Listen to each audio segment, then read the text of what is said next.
Hello, my Teaserking family. Finally, NFL, week 2 of college football. I am loaded. I got so many games that I figured out. We got 3 locks in college and 2 locks in the pros. So it's a total of 5 teams locked and a total of 3 locks you can bet or play a 5-team teaser with. And I'm finding games all over the place. It's unbelievable. Now that I have some stats, I can kind of look at the team and go, yeah, that makes sense. And then I got the highlights to look at, and I go, yeah, that makes sense. And all over the place. So before we get too into it, we got 2 games today. Let's go to the NFL. And we're going to look at the Kansas City Chiefs, or the Chefs, if they used to be called, which I kind of like that better than the Chiefs. So we got Snead probable, cornerback. Okay. Kelsey doubtful, but not out. Will he play tonight? Well, all he's got to do is take the shot. He'll be playing. Wharton defensive tackle probable. Thompson defensive end probable. Cornerback probable. Guard probable. Tony probable. This R. James, yeah, he probably couldn't even meet the TCU roster. Questionable. C. Jones is the holdout. Okay, big deal. Fortson tight end is on IR. Who knows who he is? Some Omanumno Oogly Boogly guy is eligible week 7, and then Norm Johnson, safety IR with a knee. Okay. Let's go to the Detroit losers. Cornerback out. St. Brown probable. Okay, well, he didn't play. Why wouldn't he be? Regno, the center, probable. Safety, probable. Defensive lineman, probable. Linebacker out. Gardner Johnson's out, who's a key pickup. So you want to say Kelsey's doubtful, but nobody wants to say this Johnson guy, who's very strong defensive back, is out. And then obviously Williams, their other receiver. So let's say we got St. Brown. He's the one receiver. They're gonna take him away. Who are the Lions gonna throw to? Who are the Lions gonna run? They let the guy go. Hey, Gregory John. Who do I like today with no Kelsey? Well, we're getting to that. Hold your horses. So let's go. Let's go to the line. The line of lines. And we'll just do this, and then we'll get into the other. Right now, Kansas City, 4.5, 53.5. Oh, let's look at that. Why did it go from 6.5 down to 4.5, but not down to even, or not down to 3? Is there a difference between 6.5 and 4.5 in teaser world? No. So instead of laying 1 or a half, you're getting 1.5. Does that really matter?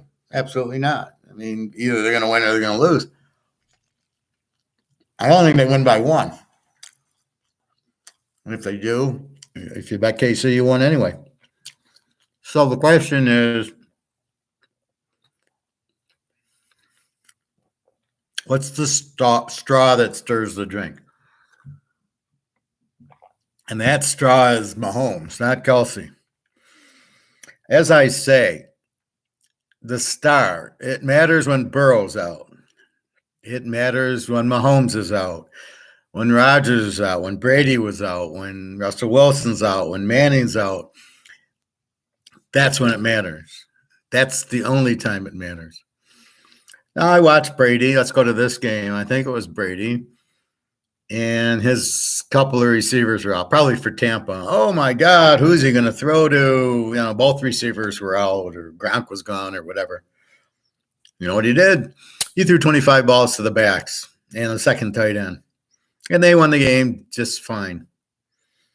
So I think if you take the Lions, are you really going to take the Lions? Like, Kelsey's doubtful. Doesn't mean he's out. He's just, all he's got to do is take the shot, which is what they do every game anyway. So I can't imagine him missing this week.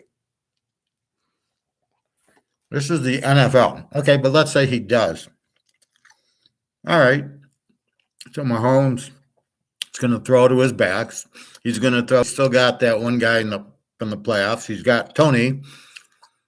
He's got other receivers. This is the NFL. This isn't Appalachian State, which means in the NFL, these guys had opportunity. The backup tight end has opportunity to prove himself. The other receivers have opportunity. The backs out of the backfield. Plus, they're going to run it down the Lions' throat like everybody else does. So when we look at the matchup, the Lions have no defense. Did they get a better defense?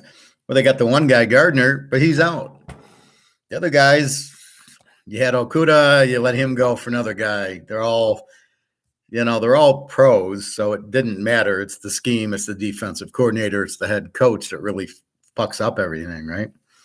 So in my mind, KC's won 9. They're like 9-1 on week ones. Mahomes played in the preseason. Okay, it's sad that Kelsey's not playing, or he's not playing. He's doubtful. But I don't care. I got Mahomes. The defense. Oh, Chris Jones is out. Okay, they got 11 guys on defense. I mean, Chris Jones, I'm sure takes plays off. I'm sure he rests. They beat Buffalo what? Oh, it's that miracle game. Like 37-34. When Buffalo scored and left 10 seconds left and KC came down and scored and went to overtime. Does it matter if they have a defense? Can you stop Mahomes? Even if the game's close, Mahomes is going to win at the end. Certainly not Jared Goff. Detroit's defense is worse. Last year is probably worse in the league or right up there. It's not any better this year. You cannot go through training camp and not play your players, especially new ones, draft picks, and your free agents, and not play them together. And it doesn't work in practice because it's like trying to get ready for Army and Navy. You can't practice against them because of the speed. You cannot practice this. You have to play it in a game. This coach should be fired for doing the same bullshit as all the other coaches. Oh, we can't play our players in the they might get hurt. Really? Oh, and what's going to happen by the third quarter? They're all going to be on the sidelines with pulled hamstrings because they're not ready to play a full 60 minutes because you didn't get them ready. And that's your job, coach. Your job is to get them ready. So I really don't know. Stupid system UI isn't responding, whatever the fuck that is. Just a minute. So there we go. So we know the Lions have no defense, which means even without Kelsey, Mahomes is going to shred him. We know that. Then the Lions offense, you can't lose a guy who got you 17 touchdowns and scored all in the red zone and lose them and not replace him. But wait, we signed David Montgomery. Yeah, he was good at Iowa State. What did he do with the Bears? Nothing. Why would the Bears let him go? He's not Gale Sayers. He's not Walter Payton. So you got rid of one good back for an average back. You drafted a guy out of Alabama in the first round where you could have had all these Georgia guys to make your team better. You could have got Seattle took the Georgia running back in the 7th round that the Lions could have got in the 6th round, which would have been better than what they got in the first round. So they need running help. Believe me, Casey, you don't win 2 Super Bowls in 3 years or 4 years, whatever. They beat the Niners, and then they won last year beating Philly. So you don't beat a good Philly team and a good Niner defense and not have good players. I mean, it's not like they just had Jones and Kelsey and Mahomes and everything else was not there. No, that's ridiculous. They know how to win. They're at home. They win the first week. I'm taking Kansas City. You're laying 4.5, so I got 1.5. But I've already bet it at 6, so I'm even. And I'm fine with that. The fact they win, week one helps. The fact Mahomes played in the preseason and Goff didn't is huge. The fact that the Chiefs played in the preseason and the Lions didn't is huge. I guarantee you, with Mahomes throwing, the Lions will be out of gas by probably the middle of the second quarter. I mean, I don't know what the coaches think. Well, we practiced. Practice is not the same as game speed. I'm sorry. It's not close.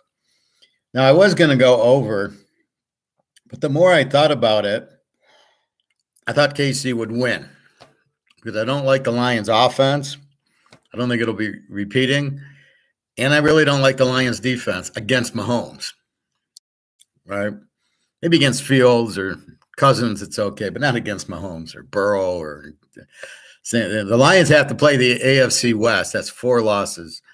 San Diego, Denver, and Kansas City.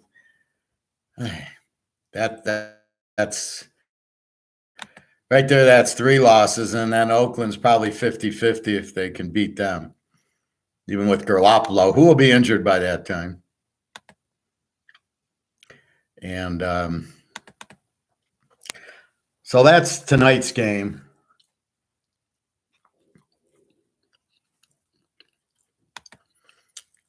I mean, if it was the Lions, they wouldn't have practiced Kelsey because they don't want to get him hurt in practice.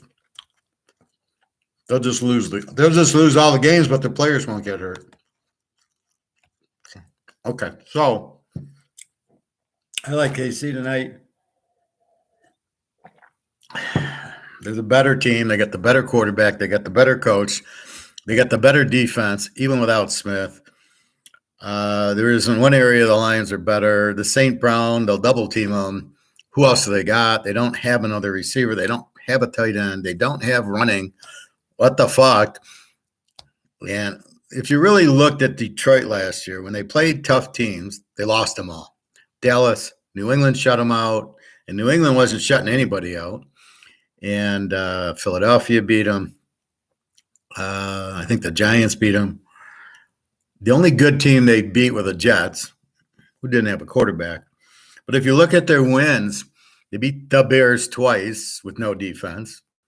They beat Green Bay twice with no defense. They beat Minnie once. That's 5 of your wins. You beat Jacksonville at home. Big deal. Believe me, and Florida State would beat Jacksonville.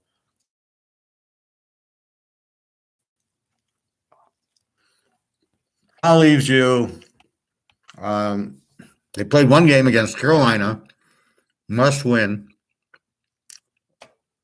and they ran for 500 yards on them. They just ran up the middle, and the Lions were useless to stop them. In the pressure game, Goff doesn't show up. The Lions lose and choke. But then they say, look how good we are. We won all the meaningless games against a really weak team. But nobody wants to look at that. Nobody wants to sit there and analyze that. Yeah, Dallas, we kicked a field goal. And New England shut us out. And Philly, okay, we played pretty good there. Seattle, they didn't punt. I mean, seriously, what the fuck? Well, those games don't count. They were the first 8 games. Oh, okay. But look how good we were against the weak teams. Yeah. They didn't beat any good team. Like I said, I think they beat the Jets on a fluke at the end, right? A 4th down catch for a touchdown or something. So I like the Chiefs tonight. I don't know if I like the over, especially without Kelsey. I think the Chiefs win, but I think it's a little less scoring. But I don't think the Lions do much. They don't have the offense, and they didn't have the defense. So the defense didn't get any better. Why you wouldn't have drafted? They had an opportunity to draft 2 Georgia defensive players last year and 2 this year. They traded the last year's pick for this Williams guy out of Alabama who's caught 1 ball in a year, and he won't play for the first 8 weeks because he's too stupid to know you can't gamble. Really, this is not known that you can't gamble on sports. Ask Pete Rose about that. Ask Alex Karras and Paul Hornung. The fuck are you talking about? I didn't know. I don't think he wants to play, basically. Then he pulls a hamstring. He plays one game, pulls a hamstring. Probably the easiest injury to fake. I guarantee you he'll be out the whole suspension, tweak his hamstring, and probably won't play the whole year. Maybe he gets one game. He ain't your star. He's going to be just like the rest of these guys, Judy and Julio Jones and the guy in Oakland who killed somebody, Ruggs. There hasn't really been. All these fast guys come in and go.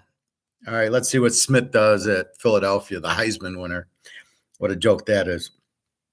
So, I would never draft an I'd draft an LSU between Chase and Jefferson, who's the closest to Jerry Rice.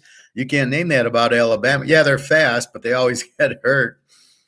It's unbelievable what that is. So, continue with the NFL. Well, we got to talk about the college game tonight. Kansas is 3 over Illinois.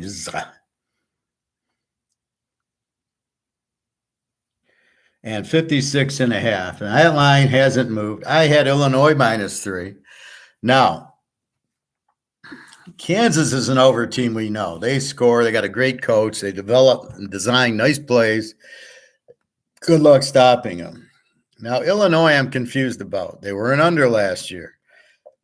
But then they beat Toledo 30-28. Where is the defense? Toledo had an option quarterback. What's his name? Oh, come on, Howard. Anyway, really good quarterback, but he's dual, right? He can throw, and then he can run. I'll think of the game when I'm not thinking about it. Quinn, I think. Yeah, I think it's Quinn. So does Illinois have the same 3-point, we're going to only give up 10 points a game defense? Well, not if Toledo lit you up. I mean, it's 30-28. Now, granted, there was a lot of scoring at the end. I had the game under, which I was winning until late in the fourth. Oh, well. So now we're like, can we play this game over? Well, put up 30. Granted, it's Toledo. They put up 30. Kansas can't stop anybody. We're not betting them to win. We bet them to – if they were the home dog, I'd bet them to win after Toledo played Illinois so tough. So in this game, I believe that – I don't know what Illinois is. They're certainly not the same under team. They're probably an even team right now. So they scored 30, gave up 28. You give up 28 to Toledo, you're giving up 40 to Kansas easy. So all I can think about, actually, this game is tomorrow, I think. So, yeah, it's 9/8. Yeah, okay. My last day of work. So I think Kansas, I don't know if they win the game, and this would be curious to see how good or bad Illinois' defense is. But by giving up 28 to Toledo, that was a 58 last week. I mean, I just see Kansas putting up a big number, and then Illinois put up 30 on Toledo, can put up 30 on Kansas, like everybody else. So I believe this is an over 50, which is 22-23, 28-23 is 51 with Kansas, if Illinois' defense is not this super tough defense. In other words, if they're kind of a little bit different this year because they gave up 28 to Toledo, Kansas can get 40 on them. If they can get 40 and the over-under is 56 and we go over 50, can Illinois score? Well, yeah, on Kansas, Illinois can score. They scored on Toledo, who's a very good team. Them in Northern Illinois and Ohio are probably the best MAC teams. So I believe the over's in play, but I'd like to see more Illinois. And this is the problem we discussed last year from this year. Is Illinois still this under team that we got to go, oh, we're going to bet it under? Or did they now lose some players and now they're more of an offensive team? The guys graduated, but they couldn't replace them type of thing. So we'll see as the season goes on. Maybe they had trouble with the option quarterback. Well, it depends. If Kansas starts the one guy, he's just like Quinn on Toledo.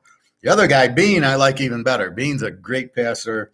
Either way, Kansas gets probably between 35 and 40, so Illinois should be probably in the 30s. So it could be a high scoring. Hey, Don. New Amsterdam, we trust. Hello, and unders you like today in Major League Baseball. I haven't really looked at it. I've been so busy with football.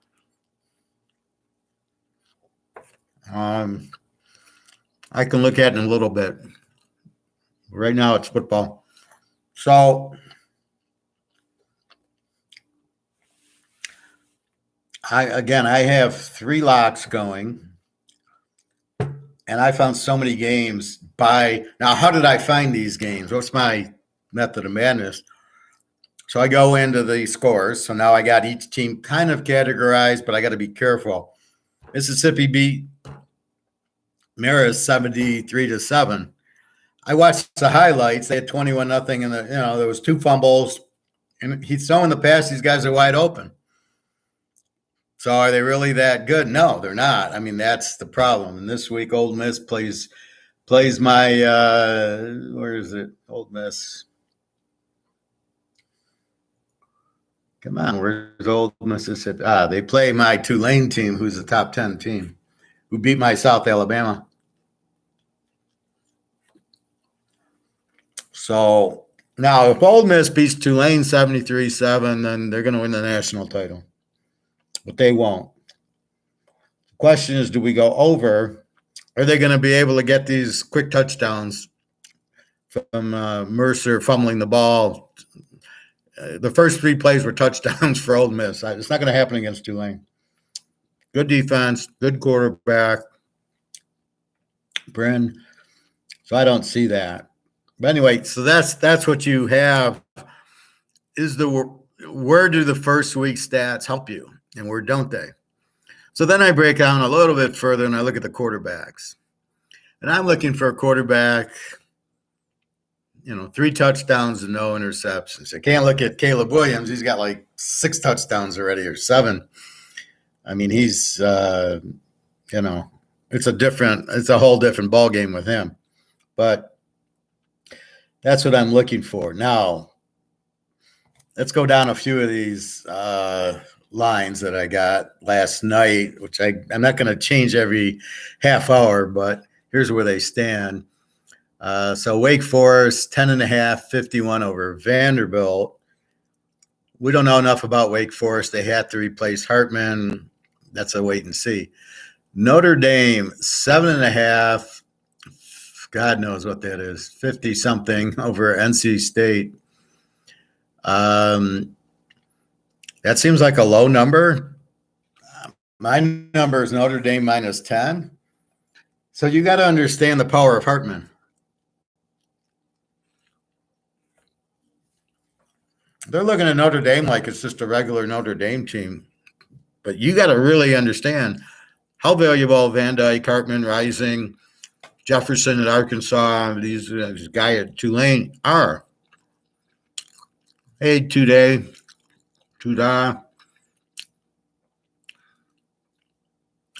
Well, I can't control the audio. I got my mic on, if you can hear me, but it's YouTube, so there's nothing I can really do. I apologize for that. Just try to read my lips. I can't really do anything with that. I hope it clears up. Normally it does. I see fine now. I was a little bit caught up before, I could see, but now I should be okay. So let me know if it's okay better or it's still choppy. And I'll try to wait on it. But so when you got a guy like Hartman on your team and it's Notre Dame, and okay, they beat the Navy, but they killed the Navy. Then they go ahead and beat nobody, some high school team.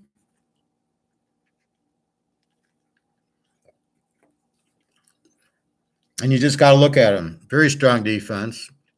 Hartman, strong running. Pretty well coached, I guess. NC State loses their quarterback, Kentucky Leary. So they got a new quarterback. If it's close at the end, I have full confidence Hartman wins the game for me. So I think that line's a little bit low, 7.5, should be 10. I don't really get that. I think because Notre Dame on the road, under normal situation, yes, this would be a void, but they got Hartman. We catch Vegas napping all the time. VTech 350 against Purdue. Purdue played pretty well. Virginia Tech got some offense for once against Old D. Purdue's probably a live dog here, getting the 9. I mean, they played Fresno to a 70, so I can't bet under, even though it's 50. Nebraska, Colorado. I am up north Monday buying shirts and shorts and stuff like that. It's Labor Day. There's a discount mall an hour away, and then there's this Frankenmuth, a German city. You go and have chicken and little shops and fudge. It's up north, kind of. It's a nice get out of the fucking city thing. So I'm sitting there having dinner, and I'm looking at the line, and I see Nebraska minus 7.5, and I'm like, okay, I think I have to bet Colorado in 13. I mean, they beat TCU. Nebraska sucks. How can this? Who put this line together? It must be Madoff. It's as crooked as the stock market. So I bet it. About an hour or 2 hours later, I get home. It's 2.5. So people who buy my picks kind of don't understand. As soon as I see the pick, I post. I go, I'm getting 7. I'm taking 13 in Colorado. It's a joke. So I take it, and then it goes to 2.5. Now what do? I've already posted the 7, so I repost minus 2.5 plus 3.5. So it's what the fuck's going on with these lines now? In my world, I got Colorado minus 7. That's my thought after they beat TCU. Nebraska's got no offense. They have a lot of defense. It was Minnesota with a bad quarterback they beat. They lost. Now, Minnesota's got a very good defense, and it was 13-10. So I don't think Nebraska's defense is a little bit better. I don't think they hold Nebraska down too low. I don't see any way Nebraska is going to win this game. Over under 58. Probably over because Colorado is an over team, right? They scored 45 and gave up 42. They played an 87 with TCU. And I don't know, but Nebraska's not a 10, but they played a really good defense in Minnesota. So you got to be careful about, I like Colorado getting over 3. I think that's pretty solid. They're at home.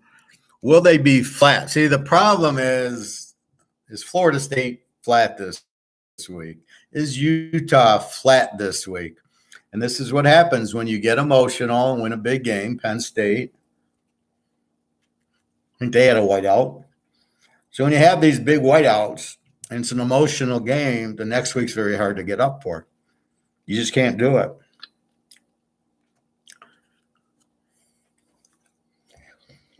So let's look at the game of the week. Alabama, 754.5 against Texas. First spread I see, Alabama minus 7, 64 over under. I bet it under 70. I go, this is ridiculous. These teams have defense. How can this be? Now it went down to 53.5. So keep in mind, I'm eating sliced chicken from the deli. I got a pound of the slice with the pita bread. I finished a 66-hour fast, so pardon me, but I'm fucking hungry. And I quit it at about 12 o'clock, so I went 66 hours. So I didn't eat Tuesday, I didn't eat Wednesday, and then at lunch and to tell you the truth, I could have went one more day. Psychologically, when I started eating, I go, I don't even need to eat. Why am I eating? So I had drunk a lot of ginger water and green tea and coffee. So I'm drinking a lot, like here. That's a piece of ginger in there. So it's really healthy for you and it's really good for inflammation. So I had a chicken that I had cooked, chicken breast. It's funny, I cooked it on like Tuesday, but I couldn't eat it. And then you start going, well, I better eat it now before it runs out, before I can't, goes bad. But no, it's everything. As long as you seal it and you don't open it, it's pretty fresh. There's nothing I had to throw out. So I didn't want to cook. I just got off work. I didn't want to cook. So I'm basically just made the pita. So I put mustard on it, hot mustard, and then I put 3 slices of chicken and fold it over. And basically that's dinner, although I would probably have a salad if we weren't doing class. So Alabama 7 and 64 in 20 minutes went down to 54. So as I'm going through dinner, I'm going, fuck, I love this game under 70. There's no way it'll get to 70. And then again, when I get home, it's 53. And I'm like, how does it lose 10 points? What the fuck is going on? Now, being an INFJ, being analytical, I'm going, what is going on with these lines? Nebraska -7. Everybody's going to take Colorado. Alabama, Texas, 64 over. Are you kidding me? No, not in this game. It won't get near 64. So I don't know what's happening. I saw a lot of strange line movements. This is why I like betting early, and this is why if you're a customer, I text you or email you saying, this is what I found. And this was Monday, not Sunday. So this was like Monday afternoon. Please bet this now. Now, what I advised, the guy I bet with, he's telling me I don't have the lines. I don't have the totals. He did it in the pros, but he said, I don't have the college totals. And I'm telling him, you better get a different guy to bet with, because the guy you're betting with to not have the totals out till like yesterday, which is what, Thursday or Wednesday, you're killing us, because here we could have had Alabama under and we could have had some of these other games. The Notre Dame game was 7.5. That didn't really change, but there's a lot of games that I like over unders that I can't bet. And then the line moves 4 or 5 points. And if we lose by 1 on some of these, I'm going to be pretty pissed off because the lines are there. So you should be able to bet. I know at the Venetian, they came out Sunday. I'm watching pros. I walk to the Venetian. Next week's games are all online to bet. And you make a lot of money because they're like, here, this moved 10 points. How the fuck does this line move 10 points? So are they letting JP Morgan running this and they're making their bets and then they're moving the 10 points? That's what it sounds like. So what do we think there? Well, Alabama looked terrible. The quarterback, the centers couldn't even snap it to the quarterback. But then Middle Tennessee State didn't, they were just there for the pay. They didn't care. And so the guy would just run around the end and run in the end zone. You're like, okay, what is this shit? So he ran for some, and it was like Kyler Murray on Alabama type of quarterback. He could throw okay, and he just ran around. But not against Texas. He's not going to do that. They got too much speed, too much talent. It's revenge game for them. Not that means they're going to win, but they're going to play well. They lost 24-20 or 23-20. It was a real Young runs around and for 20 yards, and they were able to kick a field goal with like 2 seconds left.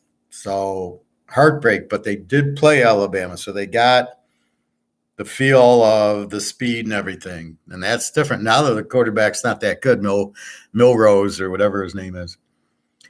So I don't know if I have enough balls to take Texas in 13, but I don't have enough balls to take Alabama -1. And I bet it under at 64, under 70. That was a no-brainer, but now it's 53.5. So now I got to see, do I want to go under? I can see the game going both ways. Texas had trouble with Rice, 3 field goals, and they went for 4th down and didn't get it. That's why they didn't put up a 50 last week. So Rice's defense made them look pretty bad. Alabama always has a fairly good defense, but I think they're going to be in trouble this week. Alabama's not as good as they looked. And again, they ran it up on Middle Tennessee State. This is Texas. This is a big boys program with a lot of speed and talent on defense. Their defense was very good, even though it was Rice. They were all over 3 picks, very strong defense. And I look for them. The heat won't bother them. They're in Texas. It's Alabama. So the Southern boys don't have a problem here. So I think this would be another close game. I think Texas in 13 is probably a good play. So let me give you my free pick. We're going to go with, now I got to feel this because I don't want anybody to lose. We're going to go Arizona against Old Mississippi State. This is my free play. The spread is 10.5. I got Mississippi State by 7. They're 10.5. Over under of only 59. Now I'm watching and I'm looking at the highlights and I'm looking at the quarterbacks. And there's no fucking way this game's not getting in the 70s. Arizona has DeLuca, who was Washington State's quarterback, and they were a very powerful team last year offensively. Same with Old Mississippi State. Their quarterback, Will Rogers, is back. They couldn't stop the wind either. I like the number being only 59, so over 53 is nothing. So this is your first free pick. Go over in the Arizona Old Mississippi State game. I'm just looking at it. It's too low, right? It should be where USC is. USC's 68, 69. Okay, that's where this game should be. And I'm not sure USC should be there. I'm not sure what you're going to get from Stanford. We know if USC puts up 50. We're not sure what we're getting from Stanford. But this is the same game, only both quarterbacks are very good. Both defenses suck. Both teams will score in the 40s, and I only got to do 53. So because of the bad line, again, Vegas nails the line every week, right? And this is your free pick. Take Arizona, Old Mississippi State over 59, so you go over 53 because we only do teasers. So that's that one. Let's go through some of the lines. Kansas State, 15.5, 50 against Troy. Troy played pretty good the first week. We don't know. Kansas State, Will Howard, the quarterback, very good. Kansas State at home should get the W there. I don't know how strong Troy is and how strong K-State's defense, which is normally very good. And K-State normally beats Oklahoma and Texas, and they even beat TCU last year in the championship game, which meant nothing. So you win the championship game and TCU goes to the playoff. Wait a minute, we beat them. Why aren't we going? What's the point of having this championship game? And really, there's no point in it at all. If it's not for the playoffs, then what's the point? It should be winner gets in, losers out. But no, it's loser gets in and winner, sorry, you lost 2 games this year, so you're out. So Kansas State's normally a very strong team. Troy, I got as an over, but I don't know. Again, just week 1, and they played nobody, so it's really hard. I looked at the quarterbacks, so I'm not sure. Probably an over, but Georgia, 43.5 and 56.5 total. Ball State, I got as a Z team. Georgia, we know they could beat half the NFL teams every year. So I don't know. I'm not comfortable laying 43. The over-under 53, probably that gets to, 56, 62. Yeah, because I don't think Ball State will score in the game. I mean, it's just Georgia. I mean, they shut out everybody. Maybe Ball State gets a touchdown, but Georgia plays they don't do like USC puts up 60. Georgia goes, we'll beat you 35-0. Like they go to their defense, they run it. New quarterback. You got the best player, Brock Bowers. I'm sure they'll pull. they're a little bit of their defense, but if they can get a shutout, they will. So we know what we're doing with Georgia. Interesting game here. Utah 7 over Baylor, 47.5. Is Rising playing? Still questionable. Still assume no. That gives you the backup. Baylor, their quarterback, Shepin, hurt his knee. He's out for a month. So we got two backup quarterbacks. We got Utah with this great defense. Baylor not with a great defense. Utah off of this emotional Florida game, which we loved, has to go to Baylor. You play in Texas. Baylor has talent, right? Now, how good is their backup? This is where you get burnt in college football. The backup comes in, and the backup is better than the starter in a lot of cases. Hartman, Van Dyke, Rising. Don't forget, Rising was the third stringer, and then the guys got injured. He goes in, and then it's 45 points a game. So, why didn't they see that coming? Got to keep getting this. UI isn't responding, whatever UI is. Come on. Come on, buddy. Okay. So I don't know if I'm getting, you can't hear me when that pops up. So this will be an interesting one. Now, if we find Rising playing, I would take Utah. At this point, neither of them are playing. I'm tempted to go under, but again, you just don't know what Baylor's backup is. Now, if we get Rising, yes, but if we don't get Rising, it's probably an under with Shaping out and with Rising out. Now you got two backups. We know Utah's backup he's okay. And Baylor, who knows? So it's an interesting game.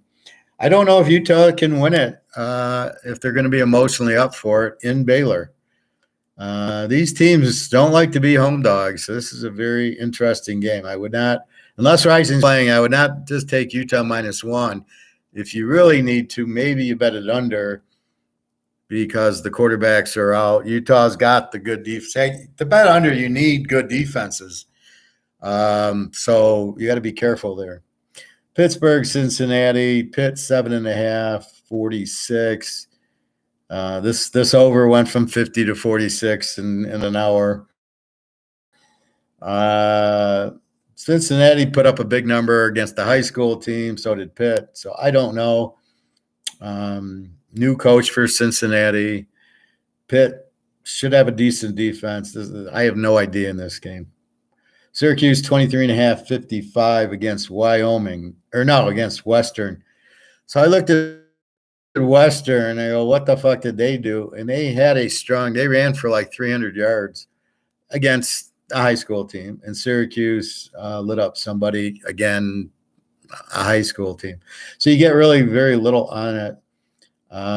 If this was week 5 and I knew both teams were over, this would be an easy over, but I don't.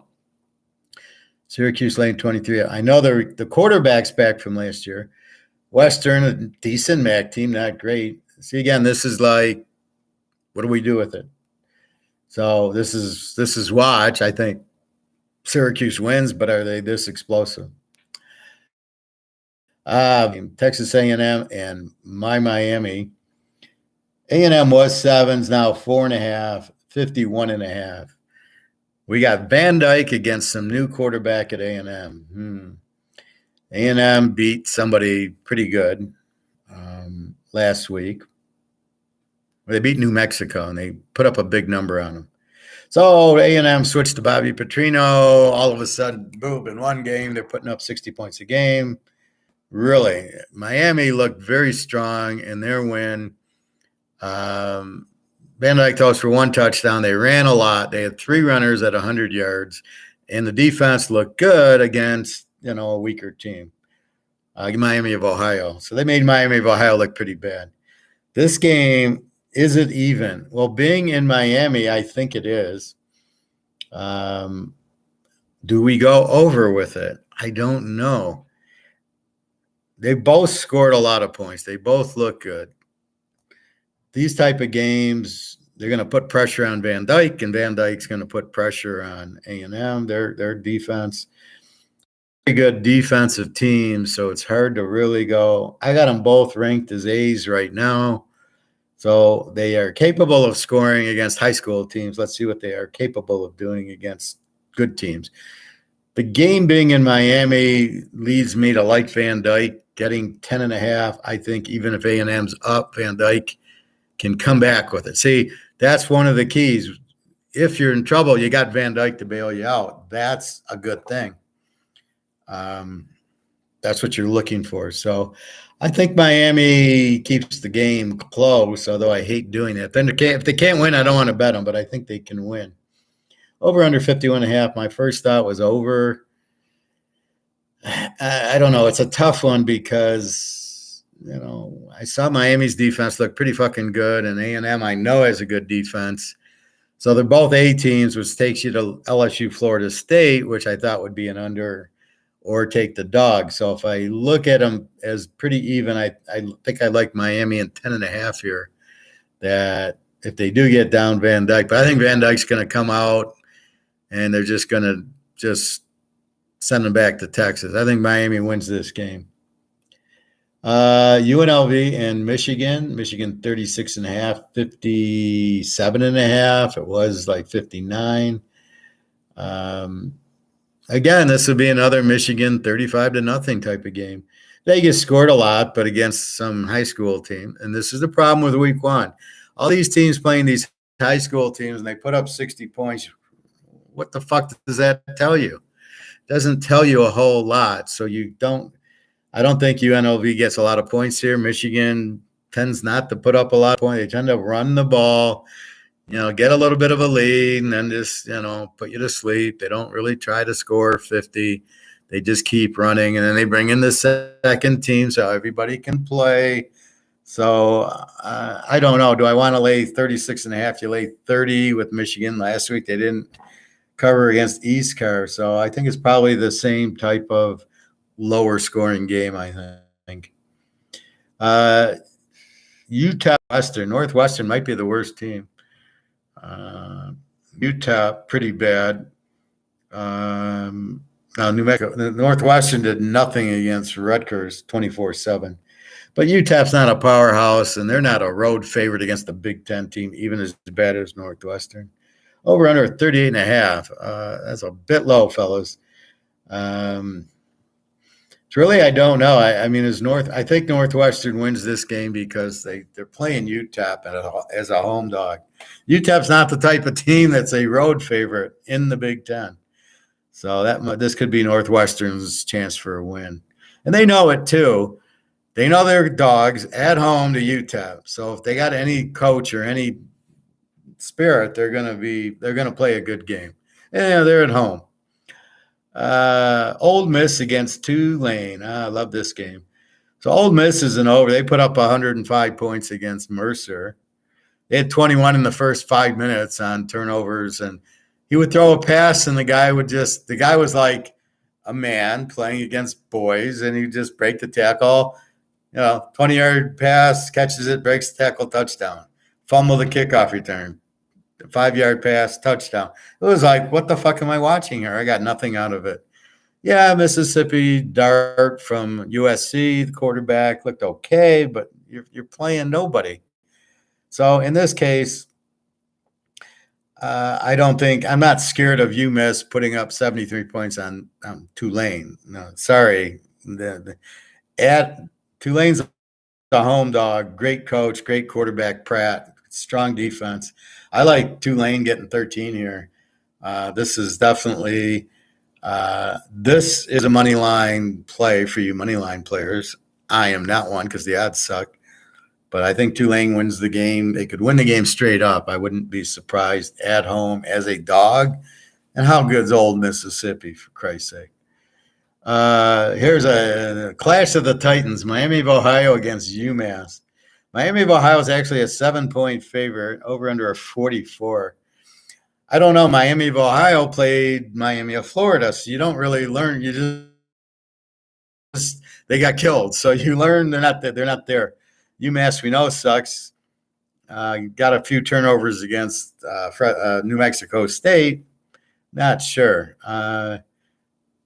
We'll see. UMass is at home. They might play. It's probably a close game. Another big game, Texas State, UTSA. Texas State beat Baylor 42-31. Yes, they put up 42 on Baylor, which makes me really afraid of the Utah Baylor game because I don't how do I bet that under? So here you got UTSA 12 and a half, 65 and a half. UTSA Houston looked really good against them. It was a close game, 17-14. That was my lock.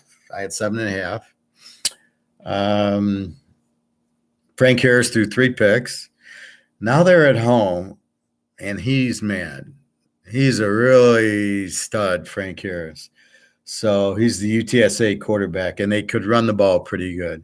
So I think UTSA is going to be fired up. I don't know that they can stop Texas State. However, they did stop Houston. That was a very strong defensive game because of the turnovers, UTSA and Houston. UTSA should start lighting it up. The question is, Texas State can light it up. They beat Baylor. There's where you learn, right? Oh, hell, they put 42 up on Baylor. So I don't know. This is a tough one to pick because I could see UTSA being mad, but I can see Texas State beat Baylor right up there with UTSA. Over under 65. It's a little high, but I can see this game going over. Possibly. We'll see. I thought the Houston game would have went over, and they scored. It was 20-17 or 17-14. So I don't know. Was Houston's defense that good or what? Arkansas 38-58 against Kent State. Kent's terrible. Arkansas, Jefferson, love him. See, I mean, if I got Lamar Jackson or Hurts and I could get Jefferson's far better than these quarterbacks. He can run like them, but the difference is he can actually throw.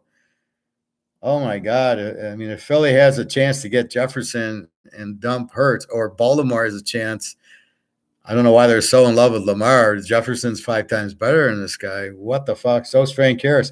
So I think Arkansas puts up a big number. I think they get into the 70s in this game.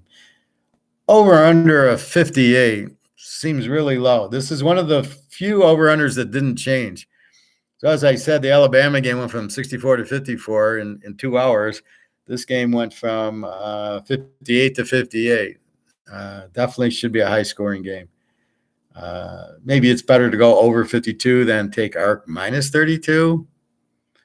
But here you're betting Jefferson and Kent State looked kind of weak. Cool, TK. Awesome. Thanks, TK. You're welcome, Greg John. It's what I do. Marshall, 3.5 against East Car.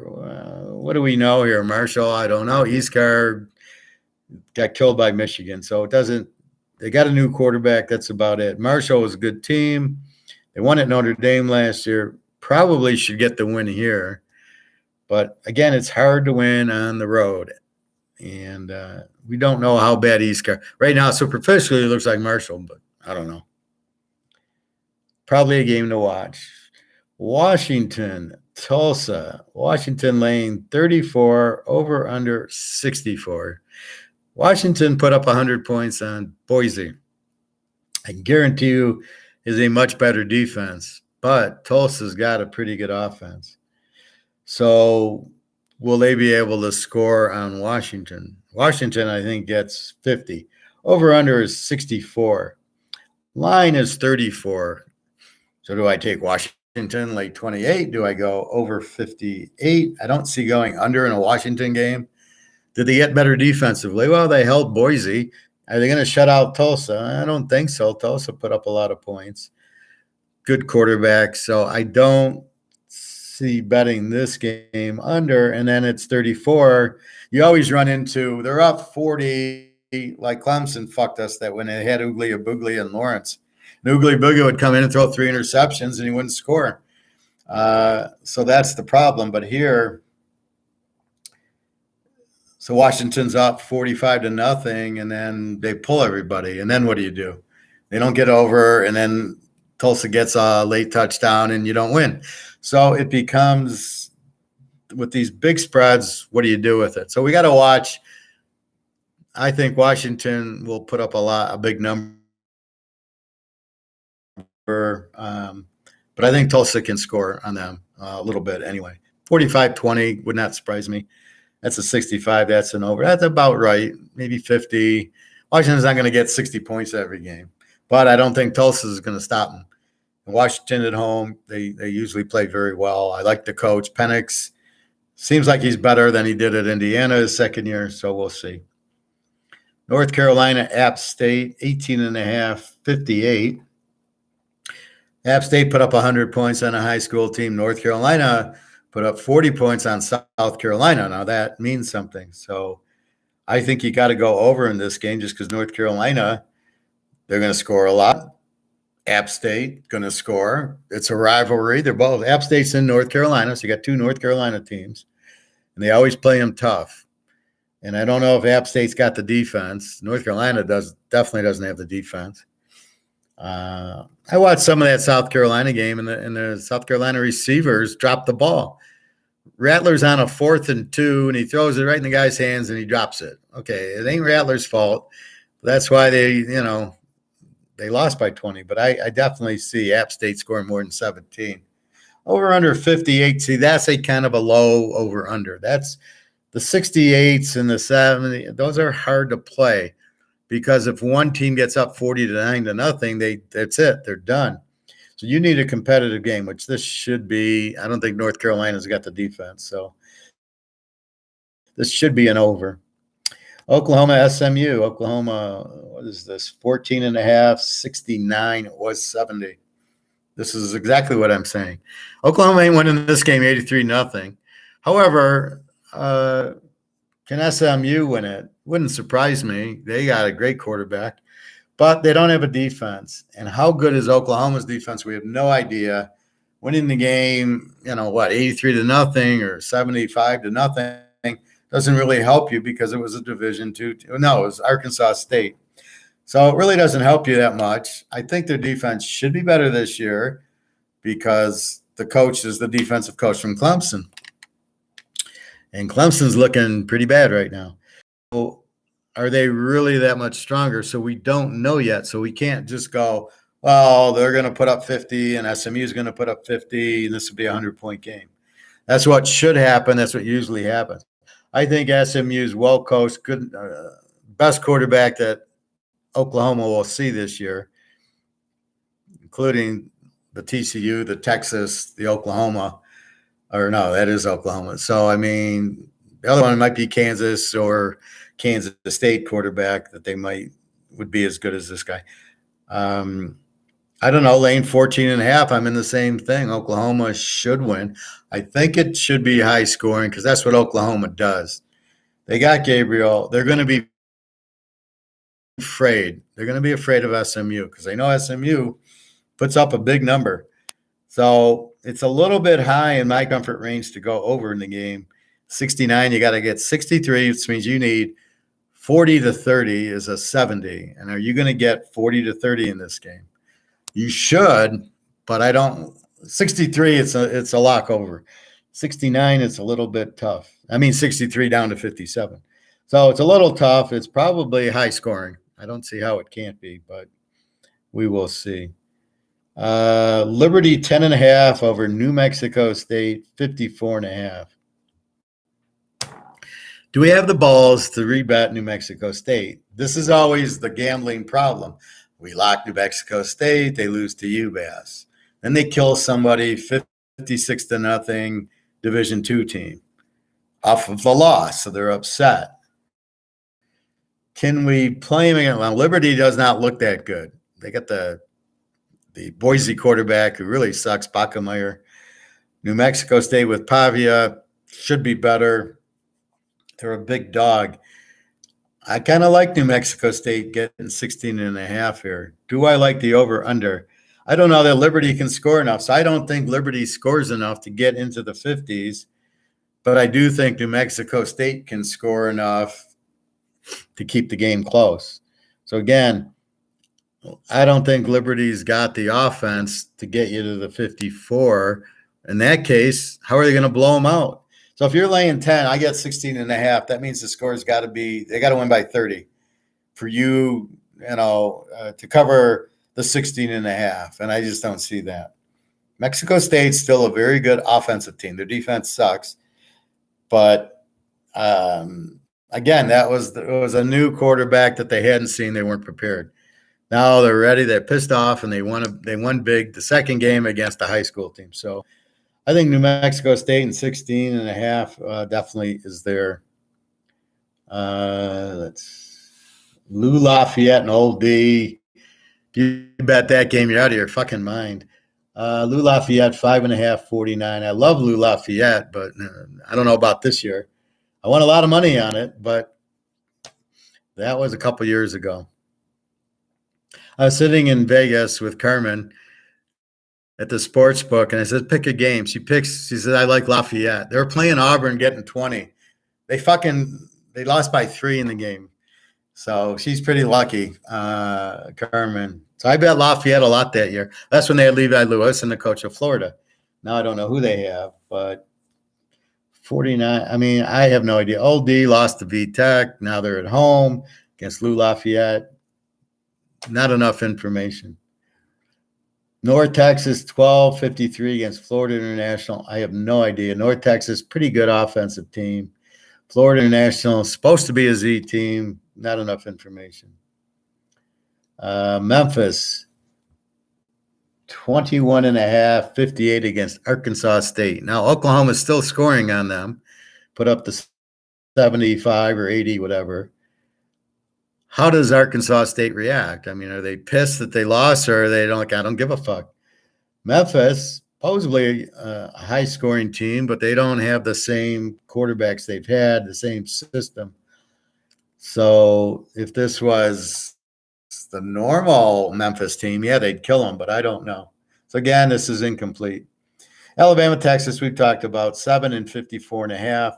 I think this is a close game. It was 24-21 or 24-20 last year, or 20-17. I see the same type of game. I think it's close. I think Texas can pull the upset, but I wouldn't bet on it, especially in Alabama. I don't want to bet Alabama -1. I don't trust Milrose, the quarterback. So this is a game I don't know. I love the under 60, 64, under 70. That's already in. However, 54, that's a whole different animal. So I don't know if I like the under because of the Texas defense. They're going to stop this Milrose guy. And then Alabama, we know, has a good defense. And Texas had trouble with Rice's defense a little bit. I think this plays to a low-scoring game. I think this plays 28-24 in that area, right? I think it's close at the end. Whoever wins it, wins it. I don't see Alabama putting up a 50-0 on this Texas team with Ewers. He got knocked out in the game last year, so he missed it. I don't know if he just played the first quarter.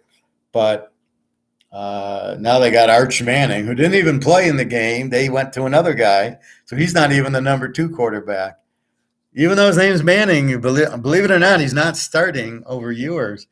I think Texas has a lot of talent and can play with Alabama. So I think this game stays close. Houston 9.5, 51.5 against Rice. Rice played Texas fairly good defensively. No off. And they got the kid JT Daniels, I think, who started at USC and he got beat out. Then he goes to Georgia and he gets beat out. And now he's at Rice. How do you go from USC to Rice? He sucks. He's a terrible quarterback. Houston, I got to say, they looked really strong defensively against my UTSA. I mean, I watched the game 17-14. Donovan Smith looked okay, but their defense looked really tough. So I really, I don't know. This probably is an under because Houston's got a good defense. Rice looked like they had a good defense, holding Texas 3 field goals and a 4th down in the first half. Now, maybe Texas was looking at Alabama or not. I don't know, but this probably will be a lower scoring game. Oregon. Now, here's an interesting game. Oregon 6.5, 66 against Texas Tech. Talk about an over. Jesus Christ. This is more over than than the Oklahoma game. And the difference is this is 66, Oklahoma 69. So it's almost like it's the same game, but you got to do 66 in this one. Oregon will put up a 50. Fucking Wyoming, they played 37-35. Texas Tech at home, I would be shocked if they didn't get in the 30s here. I don't know if Oregon's got the Georgia defense yet or not. This is the problem, right? The Georgia defensive coach goes to Oregon, and the Clemson defensive coach goes to Oklahoma. Neither team has a defense, but now maybe they do. It's like Hawaii. They had a new coach and quarterback last year, and they sucked. Now they're starting to put up points. They still can't play defense. So let's see what year two. I think the defenses get better on both those teams. However, at Texas Tech, I think this is over all over the place. Do I pick Oregon even? Well, if I do, Texas Tech will win, so I don't think I do. I think it's safer to go over in the game just because you got an over team in Texas Tech. So this is why you bet the over. Great offense, no defense. Fucking Wyoming. I bet you Wyoming doesn't score 35 the rest of the year in a game. So they're giving up 35 to Wyoming. They're giving up 50 to Oregon. So I like this game. I think it's an over. Unless Oregon found the Georgia defense, and then they'll hold Texas Tech to nothing. But I think at home, I think they'll definitely put up at least 28. Oregon's in the 40s, so it's a 70-point game is what I think. UCF and Boise, very interesting game. I was praying I'd get Boise as the favorite, and I could take UCF as the dog. This is the difference between a real good bet and I can't bet it is, I'm not going to take Boise as a home dog. I wanted UCF as the dog. It's hard to play UCF laying 3.5 at fucking Boise in the blue turf. Makes it extremely difficult. Over-under is like 50-something, 57. Washington lit them up. Boise supposedly has a good run attack. UCF, Scott Plumlee, he's going to run for 300 yards and a couple of touchdowns. I think it's a low over 51, 57 down to 51. I don't want to fuck with UCF as a road favorite here, meaning do I want Boise as the home dog? And they'll play a good game if they can play a good game. After getting humiliated by Washington, you should get a strong effort here. So this is what people got to realize. Oh, they suck. They got killed by Washington. Well, okay, what do you think they're going to do the next game? They're going to be pissed off. Then you have the Utah-Florida. Utah kills them, and now they go to Baylor. Well, they're going to be flat. I mean, so you don't see the same game every week. That's the point. It's all matchups. It's who are they playing and who did they do it to? And I guarantee you, if Texas beats Alabama, I'm going to bet everything against Texas next year. They'll be flat as shit. If Alabama wins, I don't know how emotional Alabama gets. They just keep rolling. But if Texas pulls the upset, I'm not betting Texas next week. So this should be an interesting one there. So again, I can't take UCF. I think they'll put up points. I think this will be high scoring, because UCF really doesn't have a defense. And Boise couldn't stop Washington, and UCF with Plumlee scores a lot of points. So 51 is probably a halftime score in this game. Coastal Carolina, Jackson State. Who the fuck's Jackson State? I have no idea. Coastal Car, 13.5, 57. Now, how pissed is McCall going to be after losing LA? Now, I watched the highlights of that game. He drove down to the 10-yard line 5 times. They kicked 2 field goals. They missed a field goal, and he threw 2 interceptions. They drove on UCLA the whole game. How that game didn't hit 75, I don't know. UCLA's backup quarterback sucked. The one quarterback was good. The backup wasn't good. They ran a lot. Coastal Carolina looked very good against UCLA, except for they couldn't finish the drive.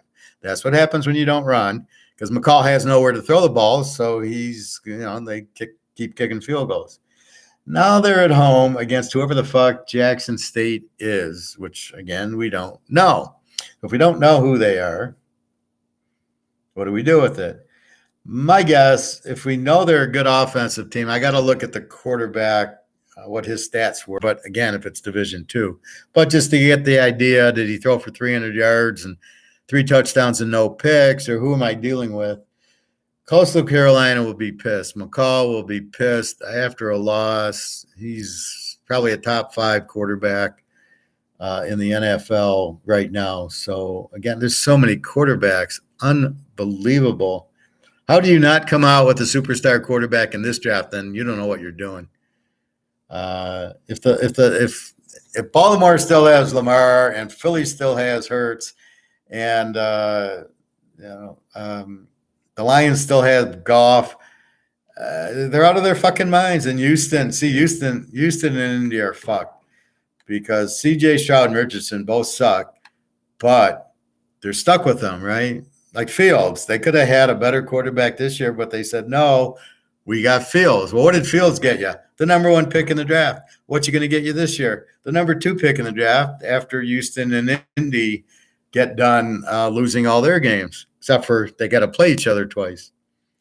So that's the problem when you do what they did. They're stuck with the quarterback. They got to get rid of him, right? You got to really – McCall's 10 times better than Richardson, but what are you going to do? So you don't get rid of McCall, or you don't get rid of Richardson for McCall. He's a superstar like Stenson Benson and like Thompson Robinson's going to be. And Hooker, well, if he's not on the Lions, will be. Thompson Robinson, Cleveland looks good. Will Grier at the Cowboys, he's a superstar. Get rid of fucking Prescott. He led the league in interceptions, and he missed like 3 or 4 games. Yeah, but he's good. That's how you define it. How many touchdowns to interceptions? That's all you want in your quarterback. How many times do you turn the ball over? Because that's what costs us the games. So, I mean, it's just – they said, well, you look good against Tampa. Yeah, how did he look against the Niners? Did they get a first down? I don't – it was like 20-13 or something. Anyway – so I think Coastal Carolina buries Jackson State. I think McCall's going to get pissed. The question is, we don't know Jackson State. Are they a Z team? If this was UMass, I would be all over Coastal Carolina, but they're not. We don't know. So we got to be careful with this one. But I think I know he's going to be pissed. You're going to get a good game from McCall, but we'll see how good Jackson State is. Connecticut, Georgia State. Why is this even a game? Georgia State at home, 2.5, 53. UConn, weak team, played a real low-scoring game to NC State. Georgia State, I don't know. I mean, who knows from last year to this year where they are. So really difficult. They played against the Division II team last year, so this is just a watch and see. Maryland and Charlotte. Maryland 24.5, 52, same thing. I have no idea. Maryland, they suck. Charlotte, maybe they suck. Maybe they're good. I don't know. Who's the quarterback? So there's a lot of question marks that we need to answer to. Temple 7 over Rutgers. I don't even have an over. No, I don't even have a line on it. Rutgers beat Northwestern. Temple beat a real bad team, like 12-10 last week. It's got to be an under. There's no offense in this game, but we don't have a total. So we got to see what the total is. Minnesota 20.5, 47 against Eastern Michigan. Minnesota, good defense against Nebraska, 13-10. Really strong defense. Their defense was all over Nebraska. Eastern, don't know. Over under 47. Again, I had Minnesota under against Nebraska, and I think that you got to play Minnesota under as much as possible. The only change was Illinois. Are they an under? Washington State, are they an under? And that brings us to free game number 2. So let's go to free game number 2. Wisconsin, 7 over Washington State, over under 58 in Washington. My line, Washington State -7. Their line, Wisconsin, was 4.5, 6.5, 7 points. Why the fuck is Wisconsin at Washington State favored? There's no way they're going to go to the West Coast and blow out Washington State. Washington State has a pretty good defense, but they had a good offense last week. This game is even as far as I'm concerned. However, that's not the play. The play is going to be also over 58 to 52. Both teams have quarterbacks. Mordecai struggled a little bit last week, but what I like is Buffalo put up 17 points on him. That tells me Washington State's going to put up 30 on them, and Wisconsin should put up points on Washington State. I like both ways here. I like the dog, Washington State in 13, and the over-under of 52, which is 28-24. Washington State scores. The Cameron Ward, I don't love them, but they changed their offense to these really quick throws. I was watching the highlights, and 9 or 10 of the throws were like 5 yards, get the ball out of his hand. Don't let him think. So I think you can go either way. Let's go free over 52.5. You could just as easily play Washington State in 13, which I think at home, they'll play defense. It's a big game. Wisconsin, decent defense again, but Buffalo put up 17. That's really the key to the game. Buffalo put up 17 against Wisconsin. They're going to do it. Mordecai struggled a little bit, but I think he'll be okay. So I like this game over. So your free pick is Arizona, Old Mississippi State over, and Wisconsin, Washington State over. Now, the reason I like these, they're 57, 58. That's it. So it's 52. All we need is a 30-point game, which I know we're going to get from Arizona, Mississippi State. Are we going to get it from Wisconsin and Washington State? Probably. I mean, with Mordecai, I feel much better with Wisconsin scoring. And I know Washington State's going to score. And they're at home and the time change. So I think they put up a big number here. I think Washington State could get the W, could money line them, but I think the 13. The more I talk, I'm not sure if I like over or the upset, but that's the way you can play it. UCLA 13.5, 49.5 against San Diego State. I think this is an under game, 49.5. San Diego State, good defense, no offense. UCLA, great defense against McCall, and not a lot of offense, or McCall's got great defense. But UCLA, their quarterbacks did not look good. The running backs didn't look good. Their defense looked good. So it's defense. 49, you go under 55.5. I think that's exactly the way to play this. You can have San Diego State 19.5, probably also a good play because UCLA's,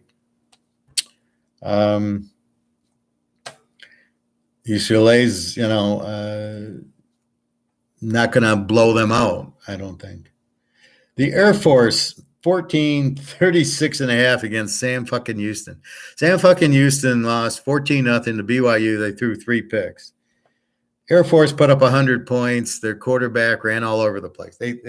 He was 2 of 3 for 80 yards and a touchdown. So he hits the 75-yard touchdown. Otherwise, it was all runs, and they put up 70 points. Is Sam Houston this bad? And if they are, Air Force will kill them because Air Force, strong defense, very tough offense to defend. And Sam Houston, we don't know. We know they couldn't score in BYU, but they held them to 14. So that's probably an accomplishment. So that's probably why the over-under is 36. I don't know. It's a tough one. Do I want Air Force -8? Probably. I think Air Force -8, I think will be good. Because I think it's just really hard to play to defend the team. They're not like Army where they couldn't get a first down and apparently ran into the middle. Florida State, 30.5, 52 to Southern Miss. I watched some Southern Miss highlights. They look good, but they played a high school team. We know what Florida State did. And we got to believe Florida State's going to be flat this week, right? How can they beat LSU and now get to that level again. So they're going to be flat. They're laying 30.5, over under a 52. This would be very interesting. Southern Miss could score on them. They have Frank Gore Jr. on Southern Miss. Not much of a quarterback, but the good runner. The defense is Florida State, it's going to be hard to get to that level again. And to lay 30 after, like, LSU's the team to bet because they're pissed off. But Florida State is, we won, let's have a party. So they're not as apt to, they're not going to come out on fire. We want the teams coming out on fire, like last week's Utah team. That's what we want. So that's what we're looking for every week, that revenge game and the good defense. We wanted Rising, but and I'm not betting Utah until Rising plays.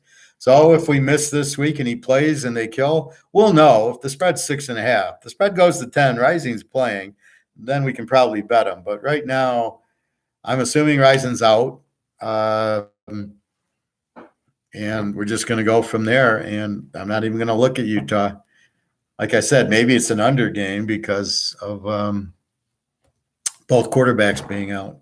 But then if we bet Utah under, then of course Rising plays and we're all fucked because Utah fucks everybody over. The guy doesn't announce the starter until they're kicking off. So it's very hard to bet. So Florida State, I don't know what you do with them. They're a very strong team. I think they fall asleep in the first half, come on in the third quarter. It's going to be tough to 30-point it, but we'll see. 52 over under. Hard to play a strong defense like Florida State over. So you got to play it under, but not at this number, so I don't like it. Oak State, Arizona State. Oak State is minus 3.5, 53. They're not the same. Spencer Sanders is on Ole Miss. Arizona State's quarterback, Drew Pine from Notre Dame, is out. So you got two extremely explosive teams without their quarterbacks. So they're not explosive. So what do you do with it? I think you go, I don't know, probably a low-scoring game, but I'm not touching it. Hard to touch it. Auburn, 6.5, 54.5 to Cal. Auburn put up 100 points last week against UMass, our favorite our favorite villain. And Cal put up 100 points on North Texas. So I watched the Cal game to see what the fuck. They got this running back named Ott that's should win the Heisman, but because he's a running back, they won't give it to him. This guy was explosive. He ran for 250 yards and 5 touchdowns, and they ain't going to stop him. Auburn's not going to stop him. Now, Auburn, they're going to score some. Again, the over-under is 54, which is, I think, low. We don't really know if Auburn's got a defense, and Cal had a defense, but I don't think they do. So I think it ends up being a very interesting game. Should be. I think Cal is a good dog at the game, 6.5, getting 12.5 at home. Again, you're traveling to the West Coast. You're tired. Auburn, we don't know how good they are. See, you get inflated. They beat somebody 80-0, but it's a high school team, so it doesn't mean anything. Like Ole Miss, everybody, Ole Miss, they scored 70 points. Fucking Tulane beat South Alabama. The better team is Tulane, not Ole Miss, because they beat South Alabama. They beat a real team. And the same thing here. Cal beat North Texas. Auburn beat nobody. What do we do with it? So, again, I think Cal's a live home dog because they can run the ball. Over under 54. It's a tough call. I think it's right there. I think it could go over, could go under. Got to be careful with it. I think maybe you can get an over on it. I think it becomes competitive. You only need 48, which is 28-21. I think it'll get there. I don't see that not getting there. For some reason, college, I just feel you get higher scoring games. Stanford, USC 30 and 68. Stanford lit up Hawaii last week. Big fucking. USC lights up everybody, but they haven't played a real team yet. Again, I have a hard time betting a over team to win by 30 points because at the end of the day, they're going to give up points. They're up 50 to nothing. They take their stars out. The other team gets a few points. That's what you got to worry about with these high numbers is who plays in the fourth quarter, right? Caleb Williams ain't going to be there. It's going to be 47 to nothing. He's gone. Wait, we're laying 30. Well, we'll be laying 24. But Stanford scored a lot. I think they have one of these dual quarterbacks. So again, they scored on Hawaii, though. Big fucking deal. So I don't know. It seems like a big number. You might be able to get there, but you're going to really. I think, as I tell Bobby, risk reward. The risk. This is more of a risky game. This is like Alabama, Texas. It's a risky game than Old Mississippi State and Arizona going over. Easier because it's only in the 50s, and you have the same teams as USC, Stanford, and it's the exact same game, except for Arizona and Mississippi State are both better than Stanford offensively, and that's why these are the free games. So again, I have 3 locks going, a couple other strong plays, 2 locks in the pros. Do I have enough energy? Okay, let's look at the pros. So that's your college free plays. Washington State over with Wisconsin and Old Mississippi State, Arizona over. If you really want, you can take Washington State in 12.5. I think they're a strong offense. They had a strong defense. I'm not sure if it's there. I just don't see Wisconsin on the road blowing out anybody unless they get the turnovers, but I don't know how strong their defense is. All right. I'm tired. All right. So let's see. NFL. Oh, it's the line now. KC's 3.5. I'm liking them more and more. But if you notice, the over-under is still 53.5. Hasn't moved. KC's 3.5. Why the fuck are you betting the Lions? What's all this Lions hype? So they beat a bunch of weak teams, 9-8. The best game they won was the Green Bay game at the end when Green Bay needed it for the playoffs, but Rodgers didn't try. He had a big issue with the Packers, so he didn't try in either of the Lions games. He gave those games away. They beat the Bears, who had no defense, twice. The Vikings, the Jets. I think they lost to the Giants. So that's like 5 of their 7 wins came against shit teams, and he beat Jacksonville. So they didn't really beat a good team at all. They played Dallas, New England, Philly, the Giants, and they lost. So that's the Lions for you. They'll beat Indy and Houston, but they don't get Indy and Houston this year. So again, I told you I had questions on the Lions. Let me change this. I had questions on the Lions defense that it's any good. I have questions on their offense being any good without the running back.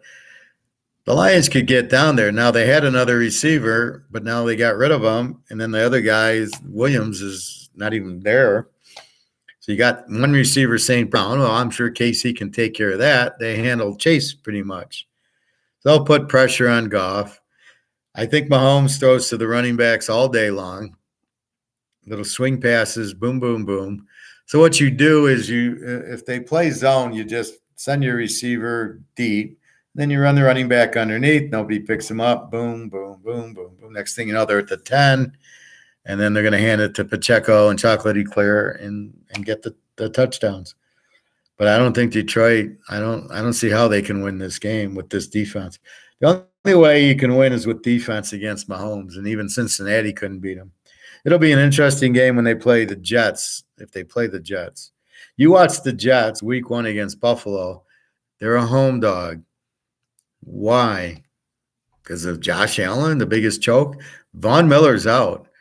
You got Aaron Rodgers. You got the best defense in the league with San Francisco, Philly, in the Jets. I mean, this is a great defensive team. They added the guy from Iowa State.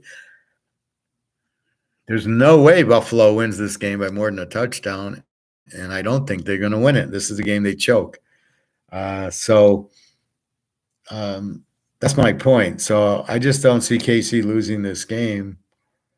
They wouldn't have played Mahomes in the preseason unless they weren't serious, and they always win that home opener. So I love Kansas City minus 3.5. I get 2.5 now.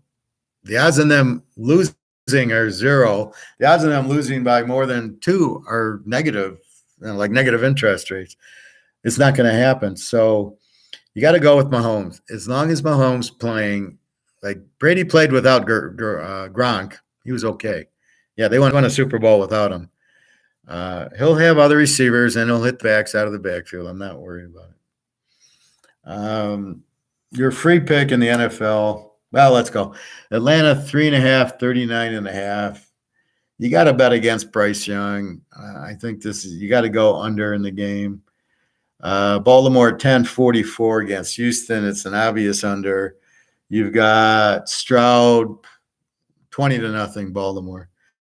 Lamar doesn't get you a lot of points because they've been there, done that. Stroud, what's he going to do against this defense? Fucking nothing. Let him try to run. You don't think they see Jackson in practice running? Like we haven't seen a running quarterback. He's got no receivers. He's got no running. Maybe they have that one running back, but this is a shutout for Baltimore, and I'm going to play it over. I don't want to fuck around with laying 4 points in the teaser in the pro. Cincy Cleveland, Burrow is healthy. This should be a hell of a game.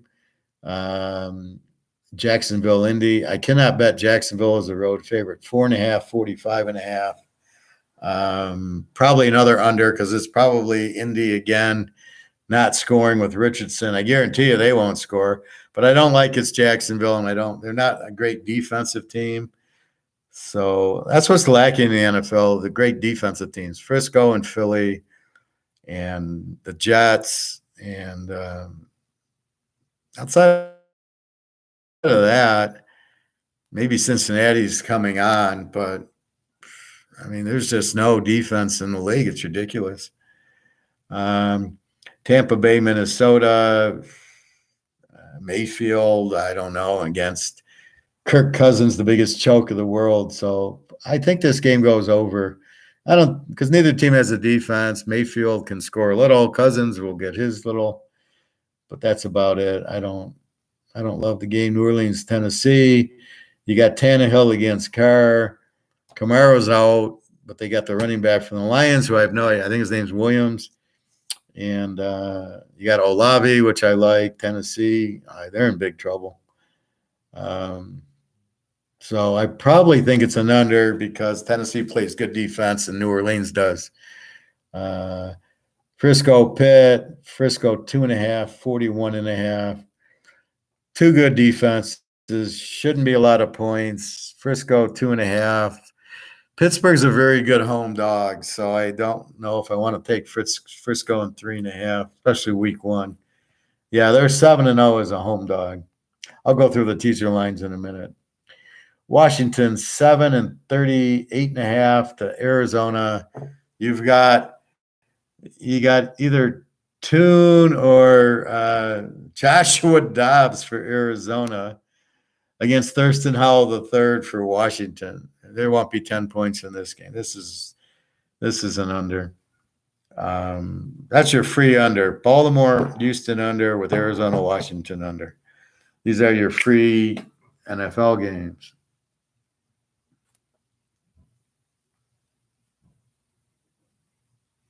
Just so I remember which ones I gave you as free. So I have 2 locks going. Those ain't it. Green Bay and the Bears. The Bears 1.5, 43.5. I have no idea. I don't just a running quarterback. What is that? So I say it's like playing chess and you're not using your rooks and bishops. Yeah, you got a chance. So Fields will run, but I don't know. But their defense is so bad. The problem is the Bears are an over team, right? He scores, but there's no defense. So you can't ever count on them to win. It's just a fluke. And then you got Green Bay, who doesn't have a quarterback. I don't know how strong defense is. everybody kind of left who's any good. So Green Bay is going to be in trouble. And that's the problem with teams that are really good. Why they go bad, it's always the defense. It's always the quarterback. Once you lose that good quarterback, that's the whole key to everything. You don't have a good quarter. You ain't winning with Jordan Love. You ain't winning with Fields. And you're not winning with Richardson. You're not winning with C.J. Stroud. Hey, Howard. Hope you are well. Thank you, Ron. Do we look at tonight's Louisville game? No, because they're not playing a Division I team. I don't have them in my list. What's Louisville? I don't normally look at Division II games because I don't know who the fuck they are. Louisville is playing MERS. So I don't know who MERS is. Laying 43 and 56. Louisville's an over team. I can't tell you what MERS is. So if MERS can score, it's probably over 56, but then the over-under would be in the 60s. So I don't know who MERS is. I don't know how to get any information. The only one I even look at is North Dakota State. They play Iowa or something, but basically I don't waste my time with that. So it's always when you lose the quarterback. So Green Bay had Favre and Rodgers. Good team every year, needed a little better defense. Now they're fucked. Why you would trade up to get Jordan Love, you got to be out of your mind. I can see trading up to get McCall, to get Rising, to get Hartman, to get Jefferson, Caleb Williams, who I'm not sold on, and then Penix and all these guys. That I could see trading up for. But a guy like Jordan Love, who sucked that senior year, why would you trade up for him? So if you can find the right offense that he used as a junior and plug it in, then maybe you have a chance. But until then, you ain't winning with Jordan Love. Okay, Oakland and Denver. Denver 4 and 44. Garoppolo against Russell Wilson. And I think Sean Payton's going to make all the difference. So I like Denver here. But watch your eyes on Sensor McCormick from UTSA. He's a great running back. A lot of moves. It's going to look like Barry out there, like all the jukes and shakes, and nobody can tackle him if they're smart enough to play him. Last year, they sent him out on that IR bullshit. So I don't know if Oakland's smart enough to use him. I doubt McDaniels is not very smart. So the only reason Garoppolo's there because he played for McDaniels at New England, but he didn't really play. Brady played.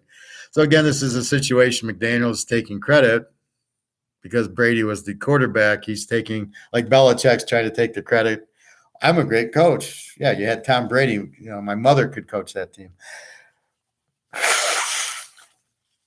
So you're really, let's look at McDaniels here. Oh, he didn't do anything at Oakland last year. Why didn't they score all these? Oh, because they don't have Tom Brady. Oh, but Tom Brady's gone. So, okay, McDaniels, you're going to do a Charlie Weiss and the other rocket scientists and all these other idiots. Good luck. None of the assistants for New England I would touch with the 10-foot pole. How many times you got to see they're no good until you realize they're no good?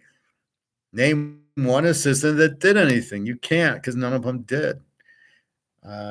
So it's all Belichick, but now he's losing his mind. He doesn't know. Apparently they picked up a guy who's number 2 now ahead of Zappe.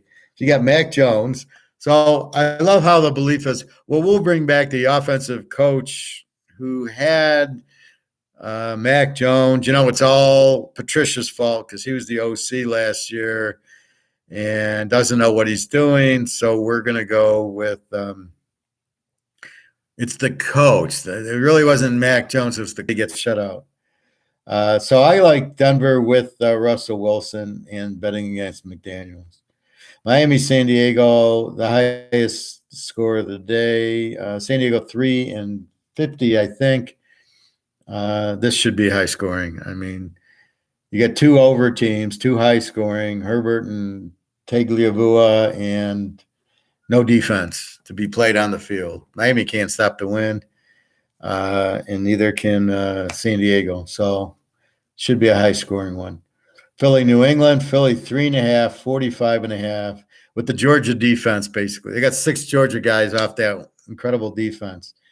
I don't see how New England's going to score in the game with Jones against if they play all 6 Georgia guys, right? I don't know how they're going to do it, but um, I don't know. I just see New England getting shut out here. Seattle and LA. Now I hear Cooper Kupp's got a hamstring, is out. Stafford's playing. Aaron Donald's playing. We want to see Stenson Bennett from Georgia anyway. Seattle's 5.5, 46.5, it looks like. At first, I was leaning to Seattle. Then the one receiver's out. Is Metcalf there? We know Lockett's there. Is Metcalf there? And they got great running backs. So they picked up the Georgia running back in the 7th round as a steal of the draft. What the fuck was that guy doing there? Unbelievable. I don't know. Seattle's not strong at home. You think they are, but they're not. Play against LA is 15-2 overall. So that's without Stafford. This should probably be a close game. Probably take the points. Dallas and the Giants, Prescott against Jones, 2 of the weaker quarterbacks. I'd rather see Greer out there. Let them play defense. I don't even know if Greer made the team. Their backup is Cooper Rush.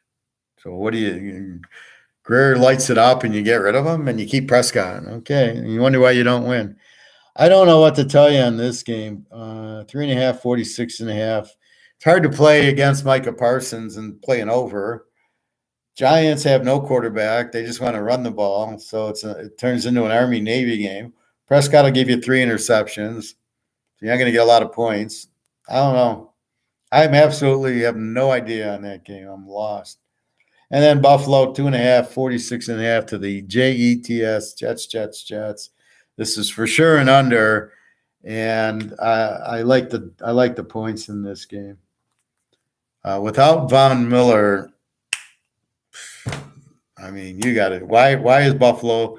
Tell me why Buffalo's 2.5-point favorites without Von Miller. Josh Allen, well, yeah, he didn't go up against Cincinnati. They lost 26-10. And the Jets, hate to break it to you, have a better defense than Cincinnati, who has a very good defense. I just think with Aaron Rodgers, how the fuck are they going to stop Aaron Rodgers? So normally I would think it would be an over with Rodgers and Allen going at it. But the Jets defense, it's just figure the Niner defense because Salah's the coach. So if you figure the Niners with the Packer offense, good luck. The Jets will win the division. They'll probably make the championship game. Buffalo will be on the outside looking in, especially without Von Miller. You can't replace a guy like that. He's too good, but his knee's still bothering him. Like Cam Rising, he had the injury in the middle of the year. He ain't going to be ready for a year. Maybe he comes back November, but he's still out, and I don't know. So that's probably the live dog. So your free games, go under Baltimore, Houston, go under in the Washington, Arizona game. 2 locks here, 3 locks in the college. Tonight I like Kansas City. It's probably an under, but I don't know that Detroit has a defense. And I don't think they're not going to slow down Kansas City. I think it's safer to bet KC, especially now you can get 2.5 points. You got to be kidding me. How the fuck is that? Who's betting the Lions? Based on what? That they won a lot of their games at the end against weak competition? Kansas City won the fucking Super Bowl. Hello. Okay, Kelsey's out. We still have Mahomes. Reed, I'm sure they played games like this. He won with a bad ankle. He beat Cincinnati and Buffalo, and he could barely walk. I'm not worried about him. He'll find open receivers. He'll use the running backs. He'll use the tight ends. You are not going to see Detroit win this game. They won't even win it, but I don't know where people are thinking this. They have no defense. They were one of the last ranked defense and didn't get any better, and you didn't practice it. In practice, walking is not the same as game speed against Mahomes. So I would say Detroit has very little chance of winning. Do you want the 9.5 because Kelsey's out? Does it really matter? I remember the difference. Pros are pros, so the backups are pros. They wouldn't be on the team if they couldn't catch and run routes. Valdez-Scantling played for Aaron Rodgers. He knows what he's doing. Pacheco, Chocolate Eclair, they're going to get out there. I'm sure they have backup tight ends and backup receivers. I think the guy, the fast guy from the Giants is playing tonight too. But you have Mahomes. Mahomes knows where to go with the ball before as he gets to the line of scrimmage, he knows that's where I'm going with the ball. And very few quarterbacks, Brady does it, Rodgers does it, Russell Wilson does it. Most of them don't. Most of them, like Jared Goff, he's open. I'm going to throw it to him, and then he gets intercepted. Jared Goff's not a money quarterback. That's why the Rams let him go. That's why he lost the Super Bowl. Right? 13-3 to New England. The guy, yeah, he's a superstar. Yeah, okay.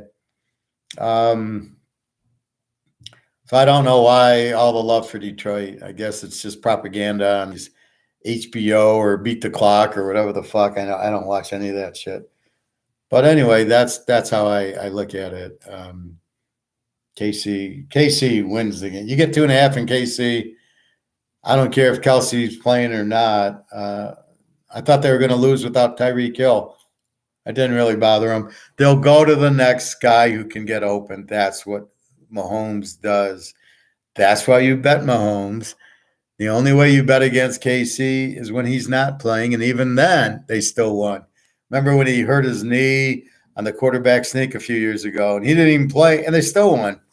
So they know how to coach. They know how to get open. You don't fuck with KC. So that's the bottom line because Stone Cold says so. So there you go. Your free picks, Houston under, Arizona under. Arizona under, my God. These are seriously pro quarterbacks. Fucking Clayton Tune or Joshua Dobbs against Thurston Howell III. Are you kidding me? You got 10 better quarterbacks in college than these guys. All right, Kyler Murray. Why didn't you draft a quarterback? Kyler Murray's only good under the other system anyway. He wants to run around like he's back at college. There's a reason he left Texas Tech because he was not a good thrower. He went to Oklahoma because he ran a lot. So you have these running quarterbacks, but how many games does Arizona win? Not too many. So anyway, you bet the quarterbacks. Good quarterbacks, you go over. Bad, you bet you go under. So your free picks in college, Arizona and Old Mississippi State. You've got 2 good quarterbacks there. And then Auburn, Wisconsin, Washington State is the other one. You've got Mordecai against Cameron Ward, who's not that good of he's one of these quick guys, but they've simplified it for him and made him these short little 5-yard passes, which will give Wisconsin all sorts of problems. So that should be a high-scoring game also. And you're only looking at 58s and 59s, not the 68 and 69 you're looking at Oklahoma, at UTSA, at USC. You got to be careful with those. In the game of the week, Alabama, Texas, I think it becomes a dog game. I think Texas is fired up. It's a revenge game. Alabama's weak. They don't really have a quarterback. I mean, he just ran around, if you watch the highlights, and he was just faster than the Middle Tennessee State guys. He ain't going to be faster than the Texas guys, I guarantee you. And they're going to be keying on – now they've got game film on him. Believe me, this guy doesn't do shit against them. And then when he has to go back and pass, good luck. It ain't going to happen. So that's what I see there. Let's go with 23-20, and we'll go Alabama, but Texas could win 23-20. Hard to say. Otherwise, we got a lot of let's look at how does Colorado bounce back. I think they win. I think they'll be okay. I think Notre Dame wins. I think Kansas is going to put up a big number against Illy tomorrow. Cincinnati, Pittsburgh, we want to see. Miami, A&M, great game. I think the home dog this is the type of game for them. Ole Miss, Tulane, I think Tulane, it could be a money line play. Tulane's a home dog getting 7. I mean, yeah, I know Ole Miss put up a lot of points against Mercer, but Tulane beat fucking South Alabama, who's a very good team. So I like Tulane at home. They're the better team here, I believe.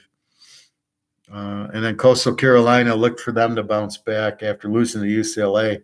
13.5 to Jackson State. I got to do a little more research on that. But I'm just superficially thinking that McCall, after the loss, is pissed off. That's football. I got a little touch of gold.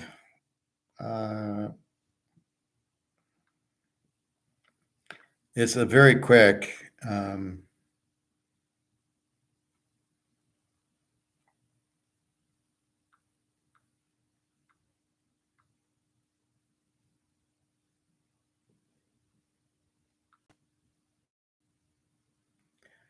Gold investing hits 11-year high. Here's why investors are buying in. Now, of course, they don't give the right reasons.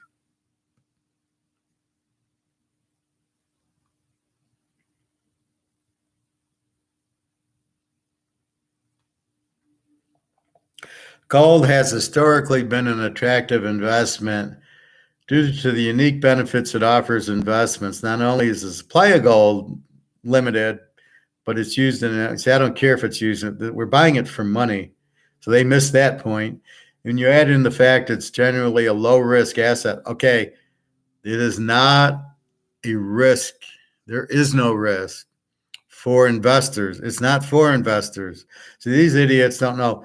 It's not a low risk. There's zero risk. It can never go to zero. So if I buy my gold at 2,000 an ounce, I have zero risk.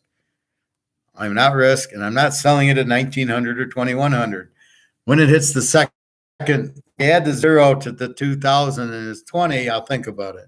So it is not a risk at all. It's easy to see why this precious metal is so popular. Well, where's the point about they're inflating the dollar and it's going to zero and the only money will be available is gold? Where's that? They missed that point. And that trend has only grown over the past year. Really? Gold, how about 5,000 years? Gold investments have increased significantly over the last 12 months. Oh, really? And investor allocations to gold are now the highest they've been since 2012. JP Morgan Chase analyst report. They must be sweating their ass off. They don't want to lose printing the dollar. Well, why are a growing number of investors putting their money into gold? There are a few reasons why this trend. Well, they're not investors. It's protection. Investors are likely buying into gold right now for different reasons, including it's a hedge against inflation. It's not a hedge against inflation. It's real money, and the dollar goes, but they don't even know what inflation is. Persistent inflation has wreaked havoc on the economy, on the dollar, and that has likely been a driver for recent uptick. No, the inflation has taken the value out of the dollar, not weakened the economy. It's got nothing to do with the economy. It's killing the dollar, which raises interest rates for loans, and this is worth nothing. So this has gone to nothing. That's why you're in gold. A, it's protection, and B, it's going to go up huge. And you got Russia, China. So it's a very simple thing that these idiots can never figure out.